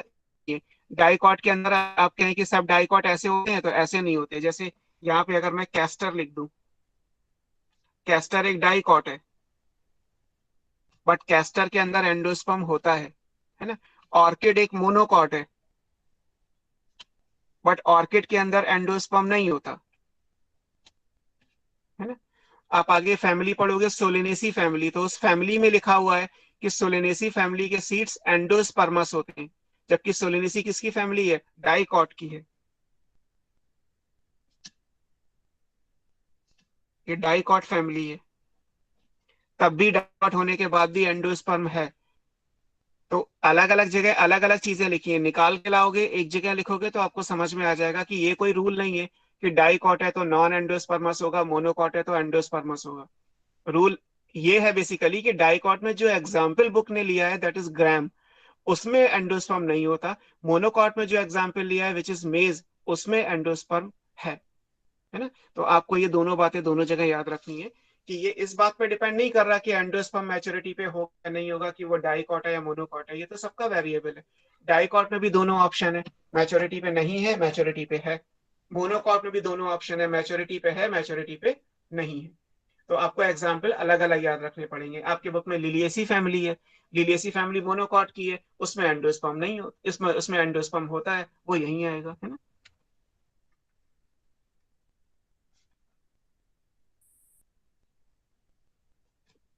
फैबेसी फैमिली, ग्राम फैबेसी फैमिली में ही आता है, तो उसमें एंडोस्पर्म नहीं होता, तो वो हमने नॉन एंडोस्पर्म के एग्जाम्पल में लिखा है। ऑर्किड मोनोकॉट की फैमिली है, तब भी उसके अंदर एंडोस्पर्म नहीं होता, तो भी वो इसी कैटेगरी में आएगा। तो डाइकॉट मोनोकॉट के एग्जाम्पल यहाँ भी है, डाइकॉट मोनोकॉट के एग्जाम्पल यहाँ भी है।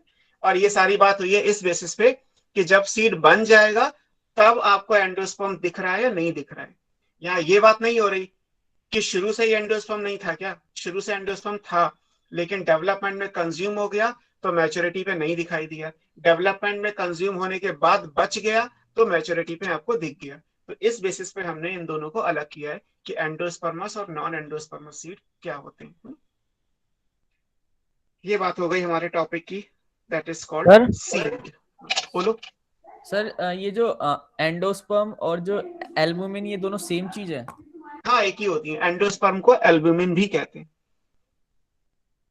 Endosperm is also known as albumin, 12th की बुक में लिखा हुआ है एक्चुअली। तो एंडोस्पर्म को एल्ब्यूमिन भी कहते हैं। सर एंडोस्पर्म जो होता है वो एल्ब्यूमिनस प्रोटीन का बना रहता है क्या? वो भी वेरिएबल है, वो तो केवल एक एग्जांपल मेज लिया है जिसमें आपने एलेरॉन को प्रोटीन का बनाया और अंदर स्टार्च है। बाकी गेहूं लोगे तो उसमें भी स्टार्च और प्रोटीन दोनों ऑप्शन है। सुपारी जो होती है, पान में जो सुपारी पड़ती है उसमें भी एंडोस्पर्म है बट वो सेल्यूलोज का बना होता है। मूली का जो सीड होगा उसमें भी एंडोस्पर्म होगा बट वो क्लोरोफिल का बना होता है। तो वो 12th में जब आप एंडोस्पर्म को पूरा डिटेल में पढ़ोगे, एंडोस्पर्म कैसे बनता है, डेवलपमेंट, तो वहां पे आएगा कि एंडोस्पर्म की केमिस्ट्री क्या है। अभी नहीं पढ़नी है आपको केमिस्ट्री, मेज में सर बनाया था तो इसके स्टार्च लिख दिया। सर एल्ब्यूमिन कहने का रीजन क्या है फिर? कहने का रीजन क्या होगा, मेरा नाम दीपक है तो उसका कोई रीजन होना जरूरी है क्या? ये तो मेरे मदर फादर का कॉपीराइट है कि जो नाम रख दे। Okay sir. है ना, किसी भी चीज का नाम रखने का रीजन हो भी सकता है, नहीं भी हो सकता है, वो तो जो डिस्कवर करेगा उसको जो सही लगेगा वो नाम लिख देगा, उससे कैसे पता चलेगा। सर ये एग दिल्ली में है तो भी दिल्ली का कोई नाम थोड़ा है कि दिल्ली क्यों है, दिल्ली इसका नाम बैंगलोर क्यों नहीं है। अरे भाई सर जिसने नाम क्योंकि दिल्ली रखना था रख दिया। सर एल्ब्यूमिन का एक प्रोटीन पड़ा था, क्या पता वो प्रोटीन होता है इसलिए बोल रहा हूँ। तो नहीं, बिकॉज ऑफ दैट हम नहीं रखा गया कि वो ठीक है कि albumin is also a kind of protein, आप जू में पढ़ते हैं तो इसलिए, लेकिन यहाँ तो प्रोटीन का फिक्स नहीं है ना, यहाँ तो protein, carbohydrate, oil, chlorophyll, cellulose, hemicellulose, सब चीजों का एंडोस्पर्म होता है। अलग अलग प्लांट में एंडोस्पर्म का केमिकल नेचर अलग अलग है। Okay sir sir. एग में भी तो हम पढ़ते हैं, एग में जो थिनेस्ट लेयर होती है उसे भी तो एल्ब्यूमिन ही बोलते हैं सर। हाँ लेकिन वहां पे वो प्रोटीन का है एक्चुअली, है ना, वहां पे तो आपको पढ़ाया जाता है कि एग में आप जो बना रहे हो वो प्रोटीन है या योक सैक है, वो ऑयल है, तो वहां पे तो केमिस्ट्री फिक्स है कि आप जितने भी एग बनाओगे वहां पे एल्ब्यूमिन इज ऑलवेज प्रोटीनेशियस। लेकिन यहाँ तो फिक्स नहीं है ना कि ये प्रोटीनेशियस है, या तो कार्बोहाइड्रेट का भी होगा, ऑयल का भी होगा। जैसे कैस्टर का ऑयल ही होता है, कैस्टर का ऑयल ही तो होता है, कैस्ट्रॉल जो आप देखते हैं लुब्रिकेंट आता है बाइक में डालने के लिए, तो कैस्ट्रॉल क्यों नाम दिया गया, बिकॉज वो कैस्टर ऑयल से बनता है। कैस्टर ऑयल एक बहुत हाई ग्रेड का लुब्रिकेंट है। तो ऑयली एंडोस्पर्म है, कैस्टर का सीड होता है, अरंडी बोलते हैं उसे, अरंडी का तेल आता है मार्केट में, तो उसी से प्यूरिफाई करके, मतलब उसी से एक्सट्रैक्ट करके कैस्ट्रॉल बनाया जाता है। जो फूड ग्रेड का है वो खाने में यूज कर लेते हैं, जो बचता है उसको एज ए लुब्रिकेंट यूज कर लेते हैं, गाड़ियों में यूज हो जाता है। तो कैस्टर में जो एंडोस्पर्म है वो ऑयली है। अब गेहूं में भी अलग अलग वैरायटी आती है, गेहूं, मक्के की भी अलग अलग वैरायटी आती है। तो कुछ मक्के की वैरायटी है जहाँ पे एंडोस्पर्म स्टार्ची है, जैसे स्वीट कॉर्न होता है, खाने में मीठा लगता है। लेकिन जिस मक्के का आटा बनता है, जिस मक्के से आप आटा बनाते हैं वो थोड़ा मीठा होता है, वो तो प्रोटीन का होता है। तो इसका मतलब प्लांट एक ही है, लेकिन हमने ब्रीडिंग से, प्लांट ब्रीडिंग से मॉडिफाई करके उसकी केमिस्ट्री चेंज कर दी। क्योंकि अगर आपने जो भुट्टा नॉर्मल देसी वाला होता है उसको चबाओगे तो लोग कहते हैं कि दांत दर्द करने लगे, बिकॉज बड़ा मेहनत का काम है, ना तो सॉफ्ट है ना कुछ, ना टेस्ट नजर आ रहा है। स्वीट कॉर्न सबको पसंद है, तो स्वीट कॉर्न की वैरायटी मॉडिफाई की गई, उसको मीठा बनाया गया, उसके अंदर स्टार्ची एंडोस्पर्म डाला गया, उसका जीन डाला गया, उसको हमने ब्रीडिंग से डेवलप किया, तब हम वहां तक पहुंच पाए। अदरवाइज तो मक्का क्या होता है, प्रोटीन का ही तो होता है। स्टार्ची वाला मक्का तो केवल स्वीट कॉर्न आता है, उसको एक अलग वैरायटी है। तो प्लांट के अंदर तो हमारे पास वी हैव मेनी ऑप्शंस कि हम ब्रीडिंग करके अलग अलग तरीके की चीजें जैसी हमें जरूरत थी वैसी हमने बना ली, है ना। इसलिए यहाँ पे ये रीजन नहीं है कि क्योंकि ये प्रोटीन का है इसलिए एल्ब्यूमिन कह रहे हैं। यहाँ पे तो अलग अलग रीजन हो सकते हैं, लेकिन एंडोस्पर्म को एल्ब्यूमिन कहते हैं, ये याद रखना है ना। अलग अलग साइंटिस्ट ने एक्चुअली नाम दिए थे, एंडोस्पर्म टर्म किसी और ने दिया था, एल्ब्यूमिन किसी और ने दिया था। जैसे आप बाकी किसी भी जगह पे पढ़ते हो कि अलग अलग नाम होते हैं, तो वो नाम अलग अलग लोग, जैसे प्लाज्मा मेम्ब्रेन को सेल मेम्ब्रेन भी कहते हैं, प्लाज्मा लेमा भी कहते हैं। तीनों चीजें एक ही हैं, बट तीनों को देने वाले साइंटिस्ट अलग अलग हैं। डिस्कवरी के पॉइंट ऑफ व्यू से तीनों लोग के नाम याद करने पड़ते हैं ना, कि सेल मेम्ब्रेन किसने बोला, प्लाज्मा मेम्ब्रेन किसने बोला, ऐसे यहाँ पे भी है कि एंडोस्पर्म और एल्बुमिन दो अलग अलग पर्सन ने नेम सजेस्ट किए थे, दोनों की केमिस्ट्री ओरिजिन सब एक जैसा है। नेक्स्ट टॉपिक पे पहुंचते हैं। सीड के बाद जो नेक्स्ट टॉपिक आएगा दैट इज, ये यहाँ तक हमने पूरी बेसिकली मॉर्फोलॉजी पढ़ ली। हमने सीड से ही चैप्टर को स्टार्ट किया था, रेडिकल, प्रिम्यूसियम, रूट और स्टेम पे गए थे, और फाइनली हमने एंडिंग भी सीड पे आके कर दी है ना। तो उस पॉइंट ऑफ व्यू से ये सारी चीजें एक तरीके से साइकिल पूरी हो गई। अब हमें दो टॉपिक एडिशनल पढ़ने हैं कि हम जब फ्लावर को डिस्क्राइब करते हैं, तो फ्लावर को डिस्क्राइब करने के लिए आपने बहुत कुछ पढ़ा, फ्लोरल टर्मिनोलॉजी भी पढ़ी, और फिर पार्ट्स ऑफ द फ्लावर के अंदर आपने अलग अलग टर्म्स पढ़े, कैलिक्स, करोला, एंड्रोशियम, गाइनिशियम की भी डिटेल आपने पढ़ी है, प्लेसेंटेशन आपने पढ़ा है, फिर फ्रूट और सीड भी पढ़े। इन चीजों को अगर हम शॉर्ट फॉर्म में रिप्रेजेंट करें, मतलब एक टेक्निकल वे में रिप्रेजेंट करें, तो हमारे पास दो ऑप्शन आते हैं, उन्हें बोलते हैं floral diagram and floral formula. ये हमेशा फ्लावर का ही बनेगा, इसमें रूट, स्टेम, लीफ का कोई बात नहीं है, इसमें इन्फ्लोरेसेंस की कोई बात नहीं आएगी क्योंकि ये शुरू ही फ्लावर से होता है। तो और फ्रूट और सीड की भी कोई बात नहीं आएगी क्योंकि फ्रूट और सीड फ्लावर का पार्ट नहीं है। केवल फ्लावर को डिस्क्राइब करने के लिए हम एक टेक्निकल वे ढूंढ के लाए हैं कि हम सबसे कम टर्म्स में, सबसे कम लिख के फ्लावर को कैसे समझा सकते हैं। तो उसको बोलते हैं semi technical description of angiospermic flower. उसमें दो चीजें आती हैं, floral diagram and floral formula, तो हमें वो पढ़ना है, ठीक है। Next is semi technical description of a typical flowering plant।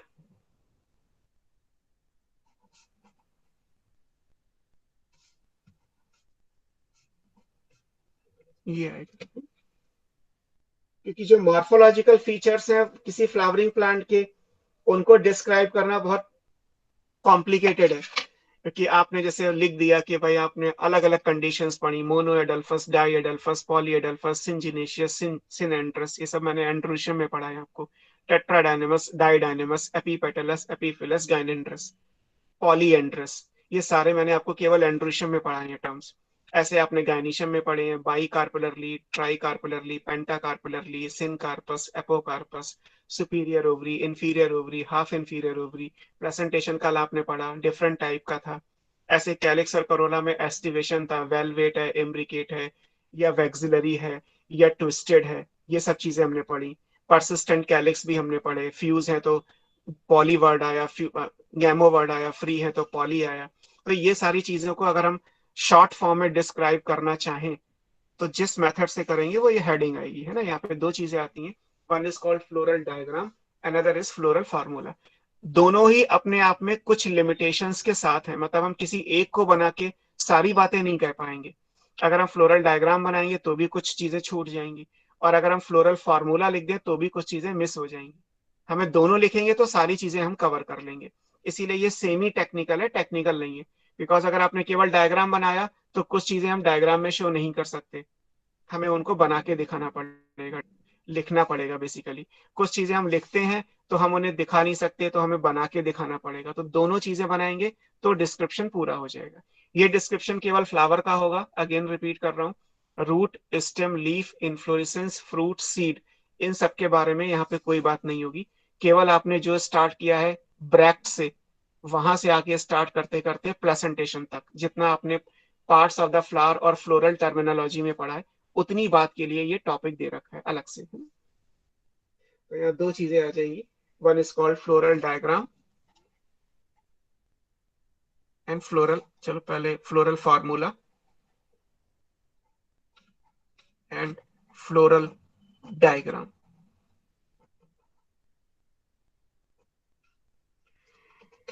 ये आप कह सकते हैं कि फ्लोरल फार्मूला क्या है, ये सिंबॉलिक रिप्रेजेंटेशन है, सिंबल्स यूज करेंगे आप।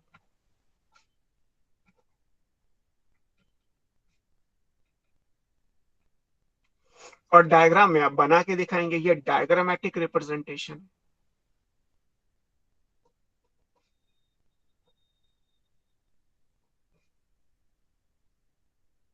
एक जगह आप सिंबल्स को यूज कर रहे हैं और एक जगह आप डायग्राम बना के दिखा रहे हैं, इस बेसिस पे ये चीजें आएंगी, है ना। अब क्या क्या आएगा ये देखिए। वो बस पीछे कर दीजिए, वो ब्लर हो जाए ना, बार बार अच्छा नहीं आ रहा है।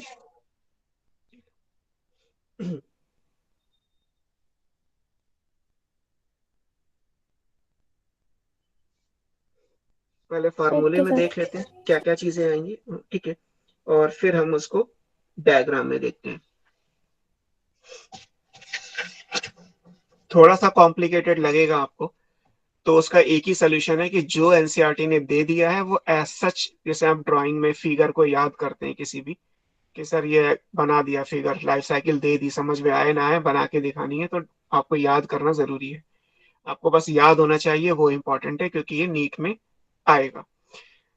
समझ लेंगे ठीक है, नहीं समझ में आए तो भी आपको याद तो करना ही है। पहले हम फ्लोरल फार्मूला के हिसाब से देखते हैं। मैं आपको सीधे सीधे चीजें रिकॉल कराऊंगा, आई होप कि सर आपको याद पीछे होंगी। कर दीजिए। बोलो बेटा, फिर से बोलो, क्या कह रहे सर पीछे कर दीजिए एक बार शीट। हो। हो गया सर, कर दीजिए। ठीक है, आई होप कि नेक्स्ट क्लास जब भी आपकी होगी तो वो पेन टैब से डिजिटल मोड में हो जाए, तो आपके पास रिकॉर्डेड लेक्चर भी पहुंच जाएगा। हाँ, तब पीडीएफ नहीं आ पाएगा, तब रिकॉर्डेड लेक्चर ही पहुंचेगा वीडियो फॉर्मेट में। तो उससे ये है कि आपको चीजें हमेशा के लिए आपके साथ रहेंगी।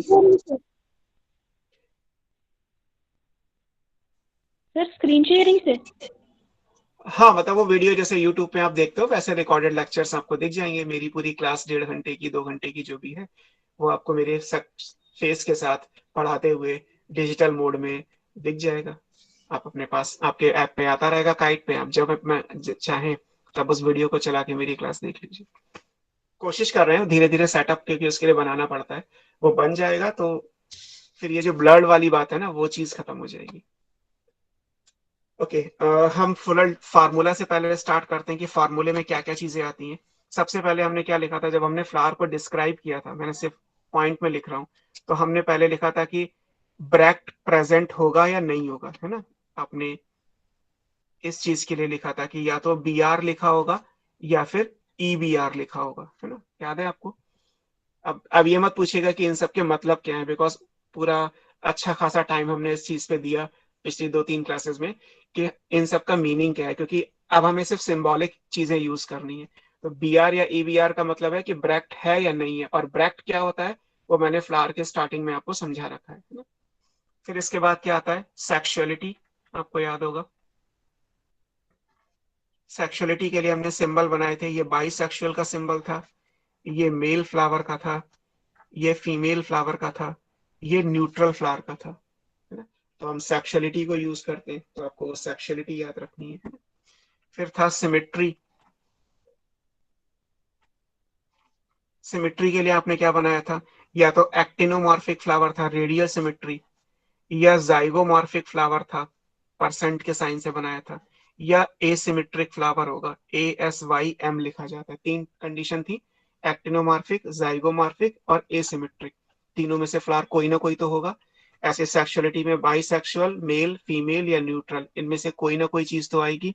ब्रैक्ट होगा या नहीं होगा, तो इन दोनों में से कोई ना कोई चीज तो आएगी। जैसा फ्लावर होगा वैसा सिंबल उठा के हम लिख देंगे उसके आगे, तो हमें खुद ही पता चल जाएगा कि किसमें कितनी चीजें हैं।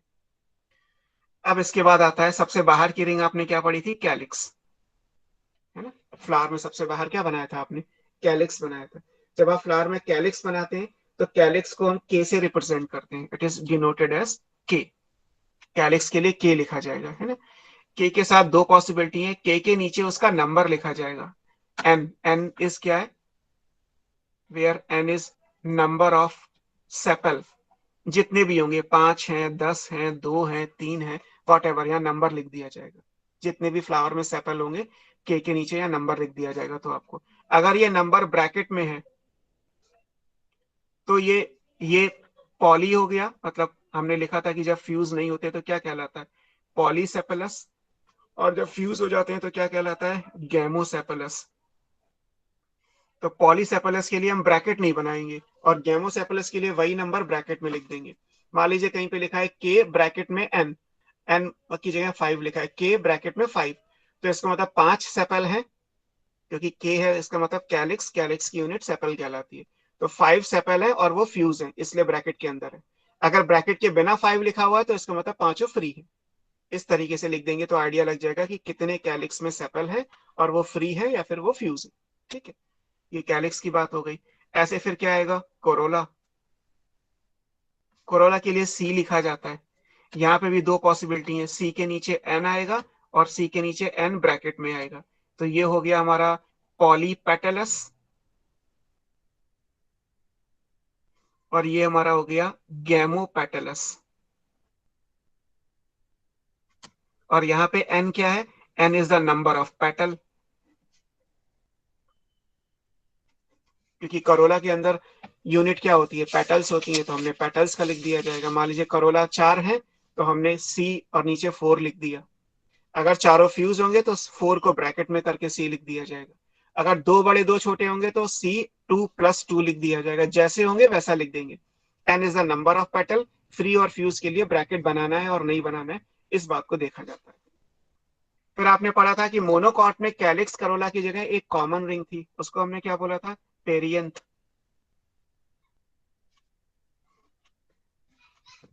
पेरियंथ को हम पी से डिनोट करते हैं। यहां भी वही दो ऑप्शन आएंगे, पी के नीचे एन है तो ये कहलाएगा पॉलीटेपलस कंडीशन। पी और एन अगर ब्रैकेट में बना दोगे तो क्या बन जाएगा, गैमोपेटलस,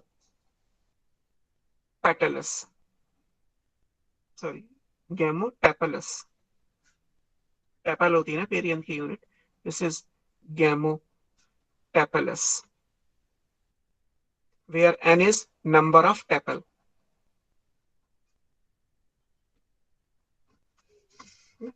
तो सेपल, पेटल, टेपल, जैसा जिस फ्लावर में जो प्रेजेंट है वो आपको देना है। इनमें से जो हमें लगेगा वो हम उठा के रख लेंगे और उसको हम आगे लिखते चले जाएंगे। ये कंडीशंस है सारी जिनको हम सिंबॉलिक मैनर में रिप्रेजेंट कर रहे हैं। अब इसके बाद क्या आएगा, एंड्रोशियम। एंड्रोशियम की यूनिट स्टेमेन होती है, इसे कैपिटल ए से शो करते हैं।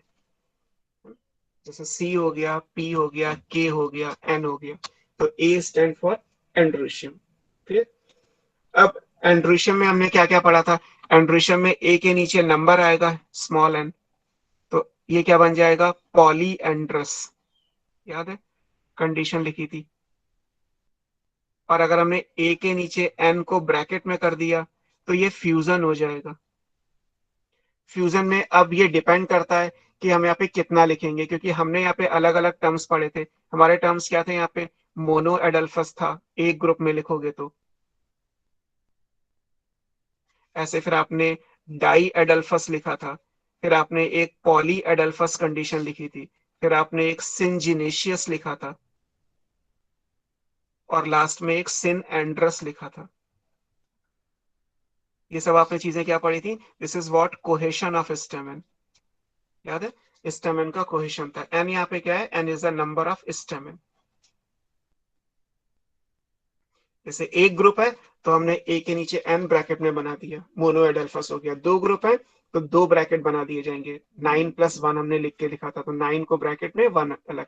पॉली एडल्फस है तो लाइक 7 एक ब्रैकेट में, 7 दूसरे ब्रैकेट में, 3 दूसरे ब्रैकेट में, तो 7 + 7 + 3 ऐसे ब्रैकेट में आ जाएंगे। सिनजिनेशियस और सिनेंडर्स में जो एग्जाम्पल हमने लिखे थे वहां होते ही 5 है, तो आपको 5 ब्रैकेट में बनाने हैं बस केवल। तो ये कंडीशन कोहेशन ऑफ स्टेमन को शो करेगी। स्टेमन में आपने एडहेशन भी पढ़ा हुआ है। एडहेशन था, का क्या बोले, एक बार दोबारा बता दीजिए। क्या चीज, आपने सिंजिनेशियस और सिनेंडर्स के बारे में क्या बोला, एक बार रिपीट कर दीजिए। आप बताओ मैंने क्या पढ़ाया था आपको 2 दिन पहले सिनेंजिस और सिनेंडर्स में। आपको भी तो कुछ याद होना चाहिए ना। 5 होते हैं और वो फ्यूज हो जाते हैं। बस मैंने यही बोला। अगर मान तो लीजिए सर मैं वो एक कौन ही, सा वो तो आप जब किसी प्लांट का नाम लिखोगे ना, ये भी तो बताओगे फ्लोरल फार्मूला किस फ्लावर का है। ये नंबर तो सब में सेम हो ही सकता है, नहीं भी हो सकता है, हो भी सकता है। अब कुकरबिट्स में भी 5 हैं और सनफ्लावर में भी 5 हैं, तो ये तो आप लिखोगे ना कि ये कुकरबिट्स का है। कुकरबिट्स का है तो ए ब्रैकेट में 5 ऐसे लिख दिया, तो आपको पता है कि कुकरबिट्स में आपने सिनेंडर्स पढ़ा है तो ये सिनेंडर्स हो गई। और अगर यही चीज लिखा होता कि मैं ये सनफ्लावर के लिए लिख रहा हूँ, तो सनफ्लावर में सिंजिनेशियस होता है तो ये सिंजिनेशियस भी हो गई। और अगर चीज मान लीजिए एक ही ग्रुप तो है, मोनोएडल्फस में भी यही लिखा हुआ है, तो यही चीज मोनोएडल्फस में भी हो सकती है। वो तो आपको नाम भी तो बताना पड़ेगा ना कि हम फ्लोरल फार्मूला कौन से फ्लावर का लिख रहे हो। रैंडमली किसी फ्लावर का लिखोगे तो फ्लावर का भी तो कोई नाम होगा ना, कि मैं गुड़ैल का लिख रहा हूँ, मैं रोज के फ्लावर का लिख रहा हूँ, मैं मटर के फ्लावर का लिख रहा हूँ, मैं लिलिएसी के फ्लावर का लिख रहा हूँ, या मैं सोलेनम के फ्लावर का लिख रहा हूँ। जिसके फ्लावर का लिखोगे उसके लिए रिस्पेक्ट हो जाएगा। आपको पता ही है कि उस फ्लावर में कौन सी कंडीशन है, वो आप बताओगे ही बताओगे, है ना। वो आपको यहाँ से नहीं दिखाई देगी, वो आपको बताना पड़ेगा कि ये मेरा डिस्क्रिप्शन है और मुझ में ये कंडीशन है, ये नहीं होती। ये आपका डिस्क्रिप्शन है, आप में ये कंडीशन है, ये नहीं होती। तो वो तो आपको बताना पड़ेगा, वो आपको यहाँ से अलग अलग नहीं पता चलेगा। यहाँ तो केवल नंबर लिखा गया और ब्रैकेट बनाया गया। एडल्फस में कैसे लिखेंगे फिर से बताओ। किसको? तो डाई एडल्फस और पॉली एडल्फस। डाई एडल्फस में क्या पढ़ा था आपने? डाई एडल्फस का एग्जाम्पल बताओ।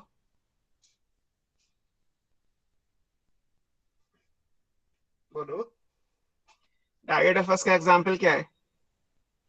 सर लिली शायद। शायद कैसे है लिली?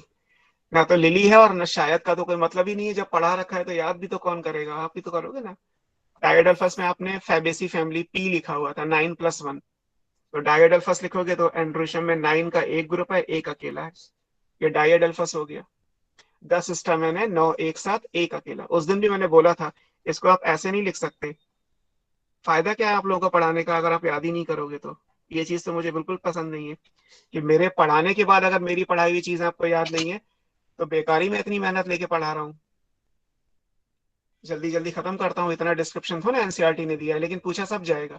आपके सिलेबस में सारा कुछ है, इसमें से मैंने कोई भी वर्ड अभी ऐसा ऐसा ऐसा नहीं लिखा जो एनसीईआरटी ने नहीं दिया हो, चाहे यहाँ दिया हो चाहे एनसीईआरटी ने किसी टॉपिक में दिया हो। दिया हर जगह हर कुछ है। ये आपको उस दिन बताया था कि हम इसको 1+9 नहीं लिख सकते, इसको 9+1 ही लिखेंगे, क्योंकि हम फ्लावर को बाहर से अंदर की तरफ पढ़ते हैं। तो जो पहले आएगा वो पहले लिखा जाएगा, ये जो बाद में आएगा वो बाद में लिखा जाएगा। हमेशा ये एंटीरियर से पोस्टीरियर लिखा जाता है, ये एंटीरियर है, ये पोस्टीरियर है। हालांकि अभी हम और भी डिटेल में बना के भी देखेंगे इसको कि एंटीरियर पोस्टीरियर कैसे दिखाई देता है। तो ये अलग अलग कंडीशन है जो कोहेशन को शो करती है। स्टेमन में आपने एडहेशन भी पढ़ा था। जैसे बोलो। अंदर से बाहर का आपने या फिर बाहर से अंदर? एक्चुअली बाहर से अंदर और अंदर से बाहर की जगह शायद राइट वर्ड ये होता है कि हम जब बनाते हैं तो पोस्टीरियर टू एंटीरियर लिखते हैं। मतलब सर एंटीरियर बाहर से पोस्टीरियर अंदर। ना, बिकॉज बाहर अंदर कैसे डिसाइड करोगे? ये टर्म ही गलत होता है ना, अपर लोअर बाहर अंदर, ये सब गलत टर्म्स हैं। इनको पढ़ने से कंफ्यूजन क्रिएट होता है। आपको याद रखना है कि पोस्टीरियर से एंटीरियर। अब पोस्टीरियर एंड कैसे ढूंढोगे वो आपको बता दिया जाएगा, अगली क्लास में हम बता देंगे कि किसी भी फ्लावर में पोस्टीरियर एंड कहाँ ढूंढा जाता है, और उसके बाद आप उसको डिस्क्राइब करोगे। ऐसे ये जो अपर लोअर का कॉन्सेप्ट आएगा अगले चैप्टर में, आप बार बार बोलोगे कि सर अपर लोअर है। आपने एक पत्ती को हैंडल किया हुआ है, मैंने उसको उल्टा कर दिया, तो क्या सरफेस बदल जाएंगी क्या?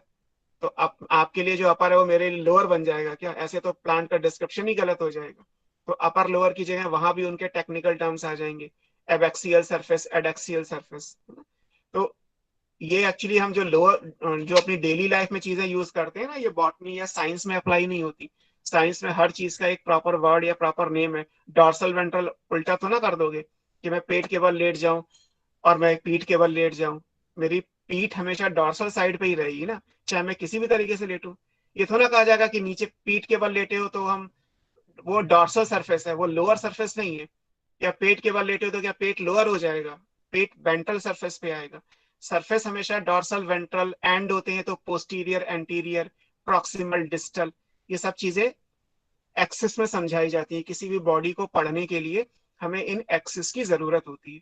तो लोअर या अपर, या जैसे यहाँ था इनर एंड आउटर, ये चीजें गलत हो जाती हैं कई बार। इसलिए जो प्रॉपर टर्म्स आएंगे that is anterior and posterior.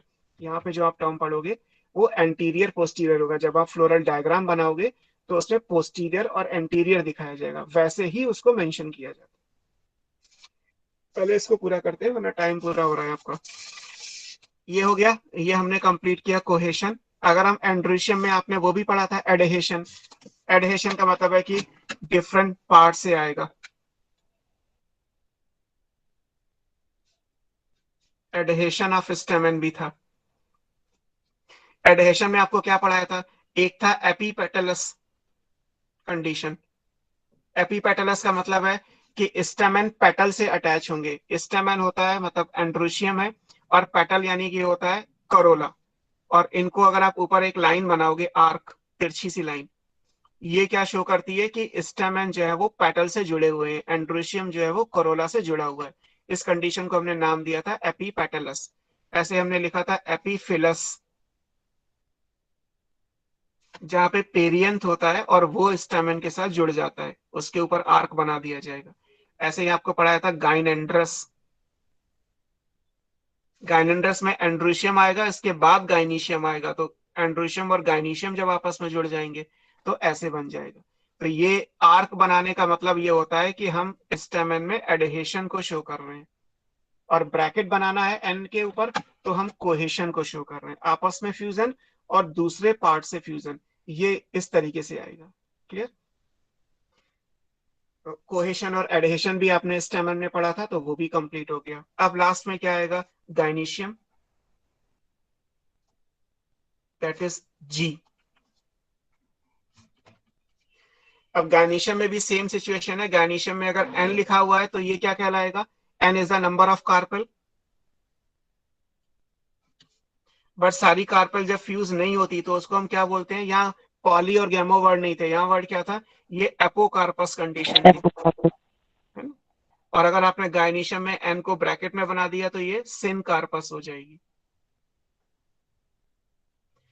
फिर आपने पोजीशन ऑफ ओवरी भी पढ़ा था, जो बेसिकली हमने फ्लावर के टाइम पे देखा था कि जी के नीचे लाइन बनाएंगे तो ये सुपीरियर ओवरी है।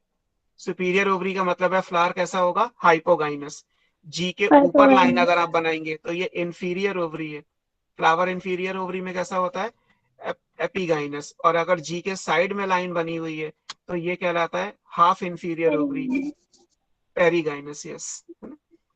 तो बेसिकली वो टर्म तो फ्लावर के थे, हाइपोगाइनस, पेरीगाइनस, एपीगाइनस। लेकिन जब हम सिंबल यूज करते हैं तो हमने उस दिन भी डिस्कस किया था कि सिंबल हम ओवरी के रिस्पेक्ट में बनाते हैं, और ओवरी की पोजीशन के हिसाब से सुपीरियर, इंफीरियर और हाफ इंफीरियर। ये सारी चीजें हमने सारे टर्म्स पहले से पढ़े हुए हैं, मैंने आपको कुछ भी नया नहीं पढ़ाया आज, सिर्फ उसको रिप्रेजेंट कैसे करते हैं ये बताया है आपको, है ना? अब मेरा केवल एक लास्ट क्वेश्चन आज की क्लास के लिए ये है, आप में से कोई ये बता सकता है कि ऐसे कौन से टर्म हैं जिनके लिए हमने कोई सिंबल नहीं बनाया? मैंने आपको पढ़ाया है पीछे, लेकिन हमने उनके सिंबल नहीं बनाए। बताओ। Primary tetramerous. वो तो नंबर होगा, नंबर जब आप लिखोगे तो आइडिया लग जाएगा आपको। प्लेसेंटेशन। हाँ, फिर से बोलो। प्लेसेंटेशन। प्रेजेंटेशन के लिए कोई सिंबल नहीं बनाया हमने। प्रेजेंटेशन तो काट के ही दिखाना पड़ेगा ना आपको, तो डायग्राम में कट करके ही आप दिखाओगे जैसे हमने बनाए थे अलग अलग। और सर एस्टिवेशन। एस्टिवेशन, एस्टिवेशन भी आपको बना के दिखाना पड़ेगा। हमने वेलवेट, इम्ब्रिकेट या ट्विस्टेड और इन सब का हमने कोई भी सिंबल यूज नहीं किया, है ना? और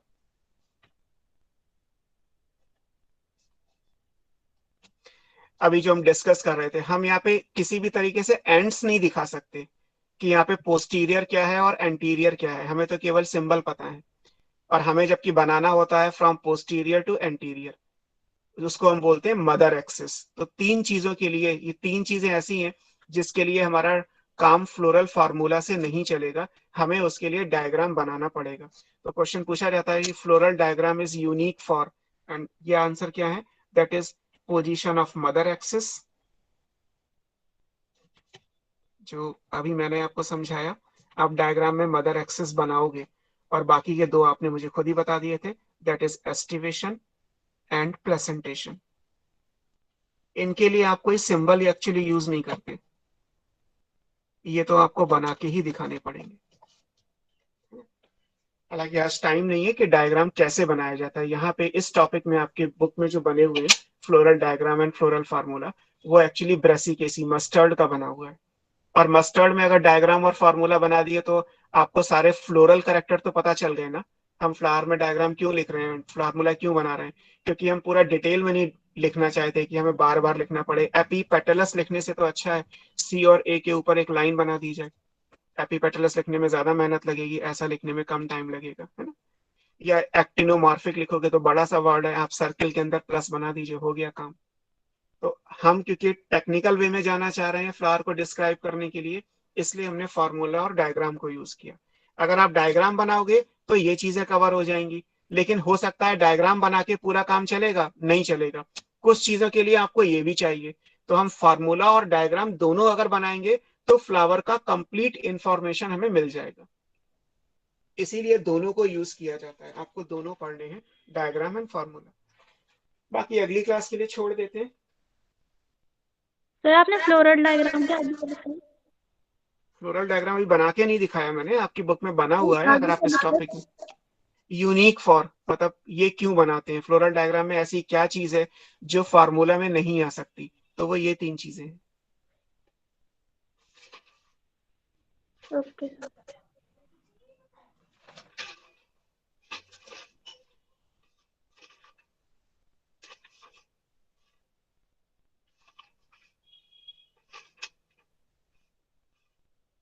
ठीक है, बाकी नेक्स्ट क्लास में करते हैं। नेक्स्ट क्लास में आप इसको पूरा करेंगे और फैमिली का डिस्क्रिप्शन पढ़ेंगे। जब आप फैमिली का डिस्क्रिप्शन पढ़ेंगे तो उसमें भी मैंने आपको ऑलमोस्ट बहुत सारी चीजें पढ़ा दी हैं। थ्योरेटिकल है, अगर आप प्रिंट अपने हाथ में लेके रख सकते हैं फैमिली का, जो आपको केल्विन का मॉड्यूल मिला होगा उससे, तो ठीक है। लिखने में तो बहुत टाइम लगेगा, तो मैं कोशिश करूंगा कि आपको ऑलरेडी एक प्रिंटेड शीट रख के पढ़ा दूं, आपको फिर उस शीट को स्कैन करके भेज दूंगा। वैसे भी आपके पास केल्विन का मॉड्यूल तो हो गई, तो आप उससे उन चीजों को भी देख पाएंगे। ओके, नेक्स्ट क्लास में मिलते हैं फिर।